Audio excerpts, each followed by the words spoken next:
ಇಷ್ಟು ಥೀಮ್ನಲ್ಲಿ ಒಂದೇ ಒಂದು ಥೀಮು ನಾನು ರಿಪೀಟ್ ಮಾಡಿಲ್ಲ. ಓ ಎಸ್.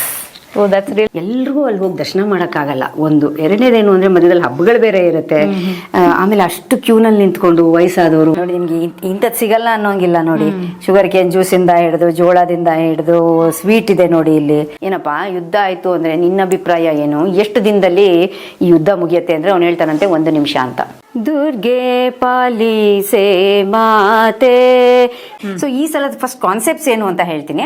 ವೀಕ್ಷಕರಿಗೂ ಸಹ ತುಂಬಾ ಇಷ್ಟ ಆಗುತ್ತೆ ಅಂತ ಅನ್ಕೊಂತೀನಿ.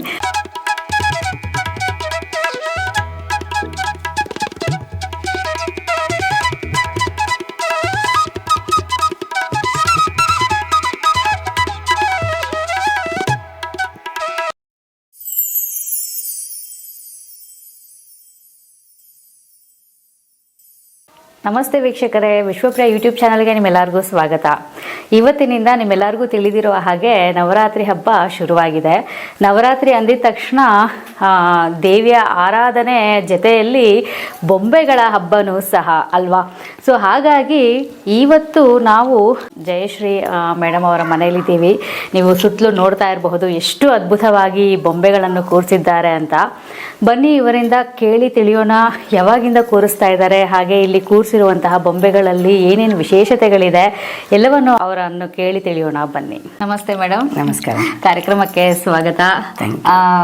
ನೀವು ಇಷ್ಟೆಲ್ಲ ಪರಿಶ್ರಮ ಪಟ್ಟು ಇಷ್ಟೆಲ್ಲ ಬೊಂಬೆಗಳನ್ನ ಇಟ್ಟಿರೋದು ನೋಡಿದ್ರೆ ತುಂಬ ಸಂತೋಷ ಆಗ್ತಾ ಇದೆ. ಫಸ್ಟ್ ನಿಮ್ಮ ಒಂದು ಪರಿಚಯ ಮಾಡಿಕೊಡಿ. ಯಾವಾಗಿಂದ ಇಡ್ತಾ ಇದ್ದೀರಾ, ನಿಮ್ಗೆ ಇದರಲ್ಲಿ ಹೇಗೆ ಇಂಟ್ರೆಸ್ಟ್ ಬಂತು, ನಿಮಗೆ ಪದ್ಧತಿ ಇದೆಯಾ ಈ ಒಂದು ಬೊಂಬೆಗಳ ಇಡುವಂಥದ್ದು? ಸೊ ಅದ್ರ ಬಗ್ಗೆ ಸ್ವಲ್ಪ ಕಿರು ಪರಿಚಯ ಮಾಡಿಕೊಡಿ. ಮೇಡಮ್, ಪರಿಶ್ರಮ ಅಂದ್ರೆ ಆ ಪದಕ್ಕಿಂತ ನಾನು ಇಷ್ಟಪಟ್ಟು ಇಟ್ಟಿದ್ದೀನಿ.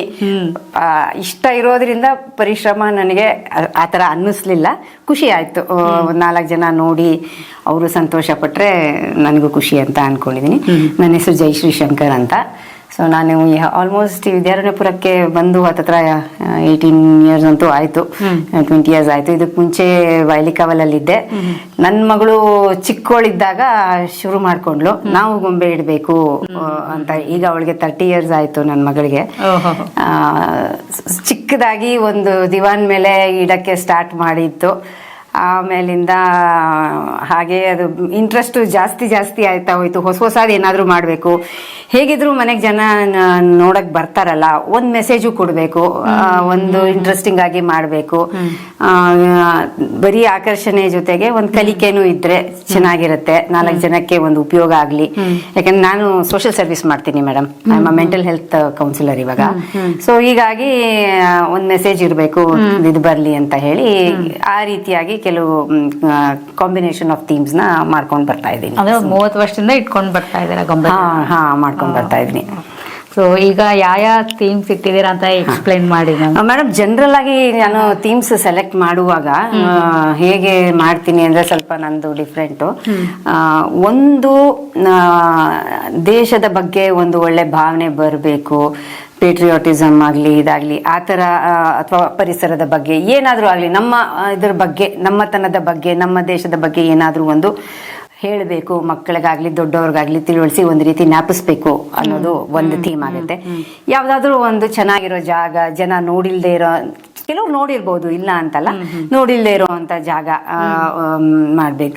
ಜಾಸ್ತಿ ಮೈಥಾಲಜಿ ತಗೊಳ್ತಾರೆ ತುಂಬಾ ಜನ. ಬಟ್ ನಾನು ಏನ್ ಮಾಡ್ತೀನಿ ಅಂದ್ರೆ, ಕೆಲವು ಮೈಥಾಲಜಿ ತುಂಬಾ ಜನಕ್ಕೆ ಗೊತ್ತಿಲ್ಲದೆ ಇರೋದು, ಅಥವಾ ಅದರಿಂದ ಏನ್ ಪಾಠ ಕಲಿಬೇಕು. ಯಾಕಂದ್ರೆ ಹಳೆ ಕಾಲದ ಕತೆ ಅಂದ ತಕ್ಷಣ ಜನರು ಬರೀ ಕತೆ ಕೇಳ್ಬಿಟ್ಟು ಅದು ಕತೆ ಅಂತ ಬಿಟ್ಬಿಡ್ತಾರೆ. ಬಟ್ ಅದರಿಂದ ನಮ್ಗೆ ಏನಾದ್ರೂ ಒಂದು ತಿಳುವಳಿಕೆ ಇಂಪ್ರೂವ್ ಆಗೋ ತರ ಆಗ್ಲಿ ಅಂತ ಇರ್ಲಿ ಅನ್ನೋ. ಮತ್ತೆ ಎಲ್ಲಾ ತರ ಜನ ಬರೋದ್ರಿಂದ ಮಕ್ಕಳಿಗೂ ಇಷ್ಟ ಆಗ್ಬೇಕು. ಬರೀ ನಾವು ಮೈಥಾಲಜಿ ಆ ತರ ಇಟ್ಟಾಗ ಮಕ್ಕಳಿಗೆ ಬೋರ್ ಆಗ್ಬಿಡುತ್ತೆ ಎಷ್ಟು ಅಂತ ಅವರು ಕೇಳ್ತಾರೆ. ಸೊ ಹೀಗಾಗಿ ಮಕ್ಕಳಿಗೆ ಇಷ್ಟ ಆಗ ಅಂತ 1-2 ಏನಾದ್ರೂ ಇರ್ಬೇಕು. ಸೊ ಈ ತರ ಒಂದು ಕಾನ್ಸೆಪ್ಟ್ಸ್ ನ ಸೆಲೆಕ್ಟ್ ಮಾಡ್ಕೊಳ್ತೀನಿ ಬೇಸಿಕಲಿ. ಸೊ ಈ ಸಲದ ಫಸ್ಟ್ ಕಾನ್ಸೆಪ್ಟ್ಸ್ ಏನು ಅಂತ ಹೇಳ್ತೀನಿ. ಸೊ ಹಾಸನಾಂಬ. ಸೊ ಹಾಸನಾಂಬ ಯಾಕೆ ಅಂತ ಹೇಳಿದ್ರೆ ವರ್ಷದಲ್ಲಿ ಒಂದೇ ಸಲ ತೆಗೆಯುವಂತಹ ಒಂದು ದೇವ್ರು. ಯಾಕೆ ಒಂದೇ ಸಲ ತೆಗಿತಾರೆ ದೇವಸ್ಥಾನ, ಏನಿದ್ರದ್ದು ಸ್ಪೆಷಾಲಿಟಿ ಅಂತ ಒಂದು ಕುತೂಹಲ ನನ್ನಲ್ಲೇ ಇತ್ತು. ಸೊ ಆಮೇಲೆ ಇನ್ನೊಂದೇನಂದ್ರೆ ಅದು 10 ದಿನ ಇರೋದ್ರಿಂದ ಎಂತ ರಶ್ ಇರುತ್ತೆ ಅಂದ್ರೆ ಎಷ್ಟು ನಾನು ಕೂಡ ದರ್ಶನ ಮಾಡಕ್ಕಾಗಿಲ್ಲ. ಸೊ ಹೀಗಾಗಿ ಈ ರೂಪದಲ್ಲಾದ್ರೂ ದರ್ಶನ ಮಾಡ್ಲಿ ಅಂತ ಹೇಳಿ ನಾನು ಹಾಸನಾಂಬ ಥೀಮ್ನ ತಗೊಂಡು ಹಾಸನಾಂಬನ ಇಟ್ಟಿದ್ದೀನಿ. ಸೊ ಅದಾದ ನಂತರ ನೀವು ಈ ಕಡೆ ಬಂದ್ರೆ ಮಹಾಕುಂಭಮೇಳ 2025 ಒಂದು ಅತಿಯ ದೊಡ್ಡ ಒಂದು ಇವೆಂಟು ಅಂತ ಹೇಳ್ಬೋದು. ಸೊ ಅದರಿಂದ ನನ್ಗೆ ಅದು ಇಡಬೇಕು ಅಂತ ಅನ್ನಿಸ್ತು. ಮಹಾಕುಂಭಮೇಳ ಈ ಮಹಾಕುಂಭ ಇದು ಪರ್ದೆ ಏನೋ ಹಾಕಿದ್ರೆ ಹೇಳ್ತೀನಿ, ಅದು ಎಕ್ಸ್ಪ್ಲೇನ್ ಮಾಡ್ತೀನಿ ನಿಮಗೆ, ಥೀಮಿಗೆ ಬಂದಾಗ ಎಕ್ಸ್ಪ್ಲೇನ್ ಮಾಡ್ತೀನಿ. ಸೊ ಮಹಾಕುಂಭಮೇಳಕ್ಕೆ ಯಾಕಾಗತ್ತೆ ಅನ್ನೋದೊಂದು ನಾನು ಆಕ್ಚುಲಿ ರೈಟಪ್ಸು ಇದೆ, ನೀವು ರೈಟಪ್ಸ್ ಇದು ತಗೊಳ್ಬಹುದು ಬೇಕಾದ್ರೆ, ಅದನ್ನ ಜನರಿಗೆ ಗೊತ್ತು. ಆದ್ರೆ ಈ ಸಮುದ್ರ ಮಂಥನ ಇವತ್ತಿನ ನಮ್ಮ ಜೀವನ ಶೈಲಿಗೆ ಎಷ್ಟರ ಮಟ್ಟಿಗೆ ನಾವು ಅದನ್ನ ಅನ್ವಯಿಸ್ಕೋಬಹುದು, ಅದರಿಂದ ಯಾವ ರೀತಿ ನಾವು ಅರ್ಥ ಮಾಡ್ಕೋಬಹುದು ಅನ್ನೋದನ್ನ ಕೂಡ ನಾನು ಮಾಡರ್ನ್ ಇದರಲ್ಲಿ ಕೂಡ ಹೇಗೆ ಅನ್ನೋದನ್ನ ಕೂಡ ನಾನು ಎಕ್ಸ್ಪ್ಲೈನ್ ಮಾಡ್ತೀನಿ. ಆ ಕಡೆ ನೋಡಿದ್ರೆ ಜಸ್ಟ್ ನೀವು ಕಾನ್ಸೆಪ್ಟ್ ಹೇಳ್ತಾ ಇದ್ದಾರೆ, ಆಮೇಲೆ ಡೀಟೇಲ್ ಆಗಿ. ಹೌದು, ಆಮೇಲೆ ಡೀಟೇಲ್ ಆಗಿ ಹೇಳ್ತೀನಿ. ಜಸ್ಟ್ ಏನ್ ನೀನ್ ಇಟ್ಟಿದ್ದೀನಿ ಅಂತ ಹೇಳ್ಬೇಕು. ಓಕೆ. ಸೊ ಆ ಕಡೆ ಥರ್ಡ್ ಥೀಮ್ ಬಂದು ಬಾರ್ಬಾರಿಕಾ ಅಥವಾ ಕಟುಶ್ಯಾಮ ಅಂತ. ಸೊ ತುಂಬಾ ಜನ ಹೆಸರು ಕೇಳಿರೋದಿಲ್ಲ ಇದನ್ನ. ಸೊ ಇವನು ಒಬ್ಬ ಅತ್ಯಂತ ದೊಡ್ಡ ವಾರಿಯರು ನಮ್ಮ ಮಹಾಭಾರತದಲ್ಲಿ, ಭೀಮಸೇನನ ಮೊಮ್ಮಗ ಇವನು. ಸೊ ಇವನ ಬಗ್ಗೆ ಜಾಸ್ತಿ ಕೇಳಿಲ್ಲ. ನನಗೇನ್ ಇಷ್ಟ ಅಂತ ಹೇಳಿದ್ರೆ ಈ ಇದ್ರಲ್ಲಿ ಶೌರ್ಯ ಮೆರೆದು ಮುಂದೆ ಗೊತ್ತಾದವ್ರಿಗಿಂತ ಗೊತ್ತಾಗ್ದಿರಾನೇ ದೊಡ್ಡ ಪರಾಕ್ರಮಿಯಾಗಿರೋರು ಎಷ್ಟು ಇಂಪಾರ್ಟೆಂಟ್ ಆಗ್ತಾರೆ ಅನ್ನೋದಕ್ಕೆ ನಾನು ಈ ಥೀಮ್ನ ಇಟ್ಟಿದ್ದೀನಿ. ಅದನ್ನ ಎಕ್ಸ್ಪ್ಲೇನ್ ಮಾಡ್ತೀನಿ. ಆಮೇಲೆ ಇದು ಮಧ್ಯದಲ್ಲಿ ಯಾವಾಗಲೂ ಜಂಬೂ ಸವಾರಿ ನಾನು ಇಡ್ತೀನಿ, ಅದು ಮನಸ್ಸು ಸಮಾಧಾನ ಆಗಲ್ಲ ಅಂತ. ನೀವೊಂದು ಪದ ಪರಿಶ್ರಮ ಅಂತ ಹೇಳಿದ್ರಲ್ಲ, ನಾವು ಮಾಡ್ತಾ ಇರೋ ಪರಿಶ್ರಮ ಏನೂ ಇಲ್ಲ ಮೇಡಮ್. ಈ ಪಂಡರಾಪುರಕ್ಕೆ ಹೋಗೋರು 250 ಕಿಲೋಮೀಟರು ನಡ್ಕೊಂಡು ಹೋಗ್ತಾರೆ. ವಯಸ್ಸಿಗರು, ಚಿಕ್ಕೋರು, ಮಕ್ಕಳು ಎಲ್ಲರೂ ಭಜನೆ ಮಾಡಿಕೊಂಡು ನಡ್ಕೊಂಡು ಹೋಗ್ತಾರೆ. ಸೊ ಅದನ್ನ ಒಂದು ಥೀಮ್ ಆಗಿ ನಾನು ಅಲ್ಲಿಂದ ಇಲ್ಲಿವರೆಗೂ ಬರುತ್ತೆ ಈ ಥೀಮು. ಅಲ್ಲಿಂದ ಇಲ್ಲಿವರೆಗೂ ಬರುತ್ತೆ ಈ ಥೀಮ್. ಸೊ ಇದು ಪಂಡರಾಪುರದ ವಾರಿ ಅಂತ. ವಾರಿ ಅಂದ್ರೆ ಅವರ ಮೆರವಣಿಗೆ ಅಥವಾ ಪ್ರೊಸೆಷನ್ ಅನ್ನೋದನ್ನ ತೋರಿಸ್ತಾ ಇದ್ದೀನಿ. ಅದೇ ದೇವಸ್ಥಾನದಿಂದ ಇಲ್ಲಿಂದ ಹೋಗ್ತಾರೆ, ಇಲ್ಲಿಂದ ಹೀಗೆ ಬಂದು ಅವ್ರಿಗೆ ಹೋಗಿ ಹೇಗೆ ಅವರು ಟೆಂಟ್ಗಳಲ್ಲಿ ತಂಗ್ತಾರೆ, ಹೇಗೆ ಯಾರೋ ಡೋನರ್ಸ್ ಅವ್ರಿಗೆ ಊಟ ಕೊಡ್ತಾರೆ, ಹೇಗೆ ಅವರು ಭಜನೆಗಳು ಮಾಡ್ಕೊಂಡು ಸಾಗಿ ನದಿ ಇದೆ. ಸೊ ಆ ನದಿ ಮೂಲಕ ಇದರಲ್ಲಿ ಬ್ರಿಡ್ಜ್ ಎಲ್ಲ ಬರುತ್ತೆ, ಅದನ್ನೆಲ್ಲ ಹಾದು ನಂತರ ನಡ್ಕೊಂಡು ಆಚೆ ನದಿಯ ಆಚೆ ಕಡೆ ಬದಿನಲ್ಲಿ ದೇವಸ್ಥಾನ ಇದೆ. ಸೊ ಆ ದೇವಸ್ಥಾನಕ್ಕೆ ತಲುಪ್ತಾರೆ. ಆಯ್ತಾ? ಗಣೇಶ ಅಂತ, ನಮ್ ಗಣೇಶ ಸ್ಕೂಲ್ಗೆ ಹೋಗ್ತಾನೆ, ನಮ್ ಗಣೇಶ ಕೇರಂ ಮಾಡ್ತಾನೆ, ಚೆಸ್ ಆಡ್ತಾನೆ, ತುಂಟತನ ಮಾಡ್ತಾನೆ ಕೈಲಾಸದಲ್ಲಿ. ಇದು ಕೈಲಾಸ ಅನ್ನಕ್ಕೆ ಸ್ವಲ್ಪ ಹತ್ತಿ ಇಟ್ಟು ಅದ್ರ ಕೊಟ್ಟಿದ್ದೀನಿ. ಫುಟ್ಬಾಲ್ ಆಡ್ತಾನೆ, ಆಮೇಲೆ ಬೋಟಿಂಗ್ ಮಾಡ್ತಾನೆ. ಹಾಗೆ ಎಲ್ಲಾ ಮೂಷಕಗಳು ಸೇರ್ಕೊಂಡು ನಮ್ ಗಣೇಶನ್ ಬರ್ತ್ಡೇ ಕೂಡ ಆಚರಣೆ ಮಾಡ್ತಾ ಇದ್ದಾರೆ. ಓಕೆ. ಸೊ ದಿಸ್ ಇಸ್ ಬಾಲ ಗಣೇಶ. ಸೊ ನಾನು ಯುರೋಪ್ ಟ್ರಿಪ್ ಹೋಗಿದ್ದೆ. ಸೊ ಯುರೋಪ್ ಟ್ರಿಪ್ ಅಲ್ಲಿ ಹೋದಾಗ ನಾನು ನೋಡಿದಂತಹ ಒಂದು Paris. So an evening in Paris ಅಂತ ಇದಕ್ಕೆ ಹೆಸರಿಟ್ಟು, ಪ್ಯಾರಿಸ್ ಅಲ್ಲಿ ಒಂದು ಸಿಯನ್ನಾ ರಿವರ್ ಅಂತ ಬರುತ್ತೆ, ಅದು ಈ ಮಧ್ಯದ ರಿವರು. ಅಲ್ಲಿ ತುಂಬಾ ಜನ ಗೊತ್ತಿರ್ಬೋದು, ಯುರೋಪ್ ಅಲ್ಲಿ ನಾವು ರೋಡ್ ಟ್ರಾನ್ಸ್ಪೋರ್ಟ್ ತರಾನೇ ಈ ವಾಟರ್ ಟ್ರಾನ್ಸ್ಪೋರ್ಟ್ ತುಂಬಾ ಕಾಮನ್. ಜನ ಎಲ್ಲ ಅದರಲ್ಲೇ ಕೆಲ್ಸಕ್ಕೂ ಹೋಗ್ತಾರೆ, ಎಲ್ಲನೂ ಮಾಡ್ತಿರ್ತಾರೆ. ಸೊ ಅದು ಒಂಥರ ತುಂಬಾ ಕಾಮನ್.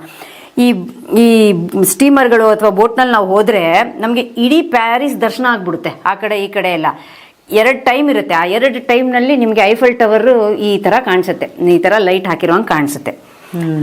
ಆಮೇಲೆ ಪ್ಯಾರಿಸ್ ಅಲ್ಲಿ ಇನ್ನೊಂದೇನಂತ ಹೇಳಿದ್ರೆ, ಯುರೋಪ್ ದೇಶಗಳಲ್ಲೇ ಸೈಕ್ಲಿಂಗ್ ಜಾಸ್ತಿ. ಹೌದು. ಸೊ ಅದಕ್ಕೋಸ್ಕರ ಸೈಕಲ್ ಟ್ರ್ಯಾಕ್ ಇಟ್ಟಿದ್ದೀನಿ. ಟ್ರೈನ್ಸು ಅಷ್ಟೇ ತುಂಬಾ ಯೂಸ್ ಮಾಡ್ತಾರೆ ಅವರು, ಇದೆಲ್ಲ ತುಂಬಾ ಕಾಮನ್ ಟ್ರಾನ್ಸ್ಪೋರ್ಟ್ ಅವ್ರಿಗೆ. ಸೊ ಅದರಿಂದ ಅದನ್ನ ಒಂದು ತೋರ್ಸೋದಕ್ಕೆ ಅಂತ ಒಂದು ಅನ್ ಈವ್ನಿಂಗ್ ಇನ್ ಪ್ಯಾರಿಸ್. ಆಕ್ಚುಲಿ ಈವ್ನಿಂಗೇ ಇದು, ಯಾಕೆ ಅಂತ ಹೇಳಿದ್ರೆ ಅದು ನಿಮ್ಗೆ ನೋಡ್ಬೇಕು ಅಂತ ಹೇಳಿದ್ರೆ ಅದು ಎಷ್ಟೊತ್ತಿಗೆ ಗೊತ್ತಾ, 11 ಗಂಟೆಗೆ ಹಾಕ್ತಾರೆ ರಾತ್ರಿ ಲೈಟು. ಅಲ್ಲಿನ ಟೈಮ್ 11 ಗಂಟೆಗೆ ಒಂದು ಹಾಕ್ತಾರೆ, 11:30 ಒಂದು ಹಾಕ್ತಾರೆ. ಸೊ ಹೀಗಾಗಿ ಅದು ಅಪರೂಪ. ಸೊ ಅದಕ್ಕೆ ಅದನ್ನ ಒಂದು ತೋರಿಸ್ತಾ ಇದ್ದೀನಿ. ತುಂಬಾ ಚೆನ್ನಾಗಿದೆ. ಆಮೇಲೆ ಈ ಕಡೆ ಅಂತ, ಇದು ರಾಗಿ ಕಣ ಸಂತೆ ಅಂತ Okay. ನೀವು ಕೇಳಿದೀರಾ. ಬಟ್ ಇದು ನನ್ನದೇ ಒಂದು ಇದರಲ್ಲಿ ನಾವು ಆರ್ಗ್ಯಾನಿಕ್ ಫುಡ್, ಇದು ಒಂದು ಸಂದೇಶ ಕೊಟ್ಟಂಗೂ ಆಗುತ್ತೆ. ಇಂಥದ್ದೊಂದು ಇದೆ, ನಿಜವಾಗ್ಲೂ ಇದೆ. ಇದು ಹೋಗಿ ವಿಸಿಟ್ ಮಾಡ್ಬೋದು.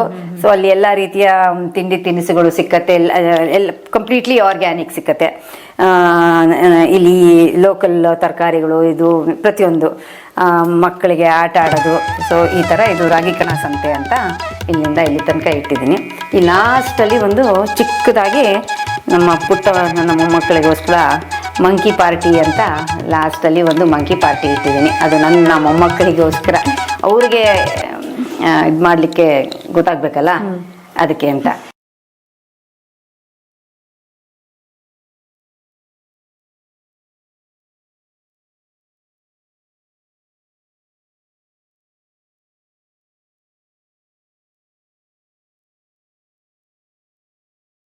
ತಾಯಿ ಹಾಸನಾಂಬೆ ಅಂತ. ಸೊ ಎಲ್ರಿಗೂ ಗೊತ್ತಿರೋ ಹಂಗೆ ಈ ಹಾಸನಾಂಬೆ ಕೇವಲ ಒಂದು 10 ದಿವಸ, 2 ವಾರ, ಹಬ್ಬ ಅಂದ್ರೆ 2 ವಾರ ಅಷ್ಟೇ ತೆಗೆದಿರುವಂತಹ ಒಂದು ದೇವಸ್ಥಾನ. ಸೊ ಹಾಸನಾಂಬೆ ಅಂದ್ರೆ ಯಾರು, ಯಾವ ದೇವರು ಅದು ಅಂತ ಹೇಳಿದ್ರೆ, ಆಕ್ಚುಲಿ ಅವರು ಸಪ್ತಮಾತೃಕೆಯರು. ಸೊ ಕಾಶಿಯಿಂದ ಬರುವಾಗ ಸಪ್ತಮಾತೃಕೆಯರು ಇಲ್ಲಿ ಬಂದು ನೆಲೆಸಿದ್ದಾರೆ. ಸೊ ಯಾವ ರೀತಿ ನೆಲೆಸಿದ್ದಾರೆ ಅಂದ್ರೆ, ಈ ಇರುವೆಗೂಡು, ದೊಡ್ಡದಾದಂತ ಇರುವೆಗೂಡು, ಆಂಟ್ ಹಿಲ್ಸ್ ಅಂತ ಏನ್ ಹೇಳ್ತಾರೆ. ಸೊ 3 ಜನ ದೇವಿರು ಆ ರೀತಿಯ ಇರುವೆಗೂಡಲ್ಲಿ ನೆಲೆಸಿದ್ದಾರೆ. ಇನ್ನು 3 ಜನ ಅಲ್ಲೇ ಪಕ್ಕದಲ್ಲಿ ಕೊಳ ಇದೆ, ದೇವಿಕೆರೆ ಅಂತಾರೆ. ಆ ಪಕ್ಕದಲ್ಲಿರೋ ಕೊಳದಲ್ಲಿ 3 ಜನ ದೇವಿರು.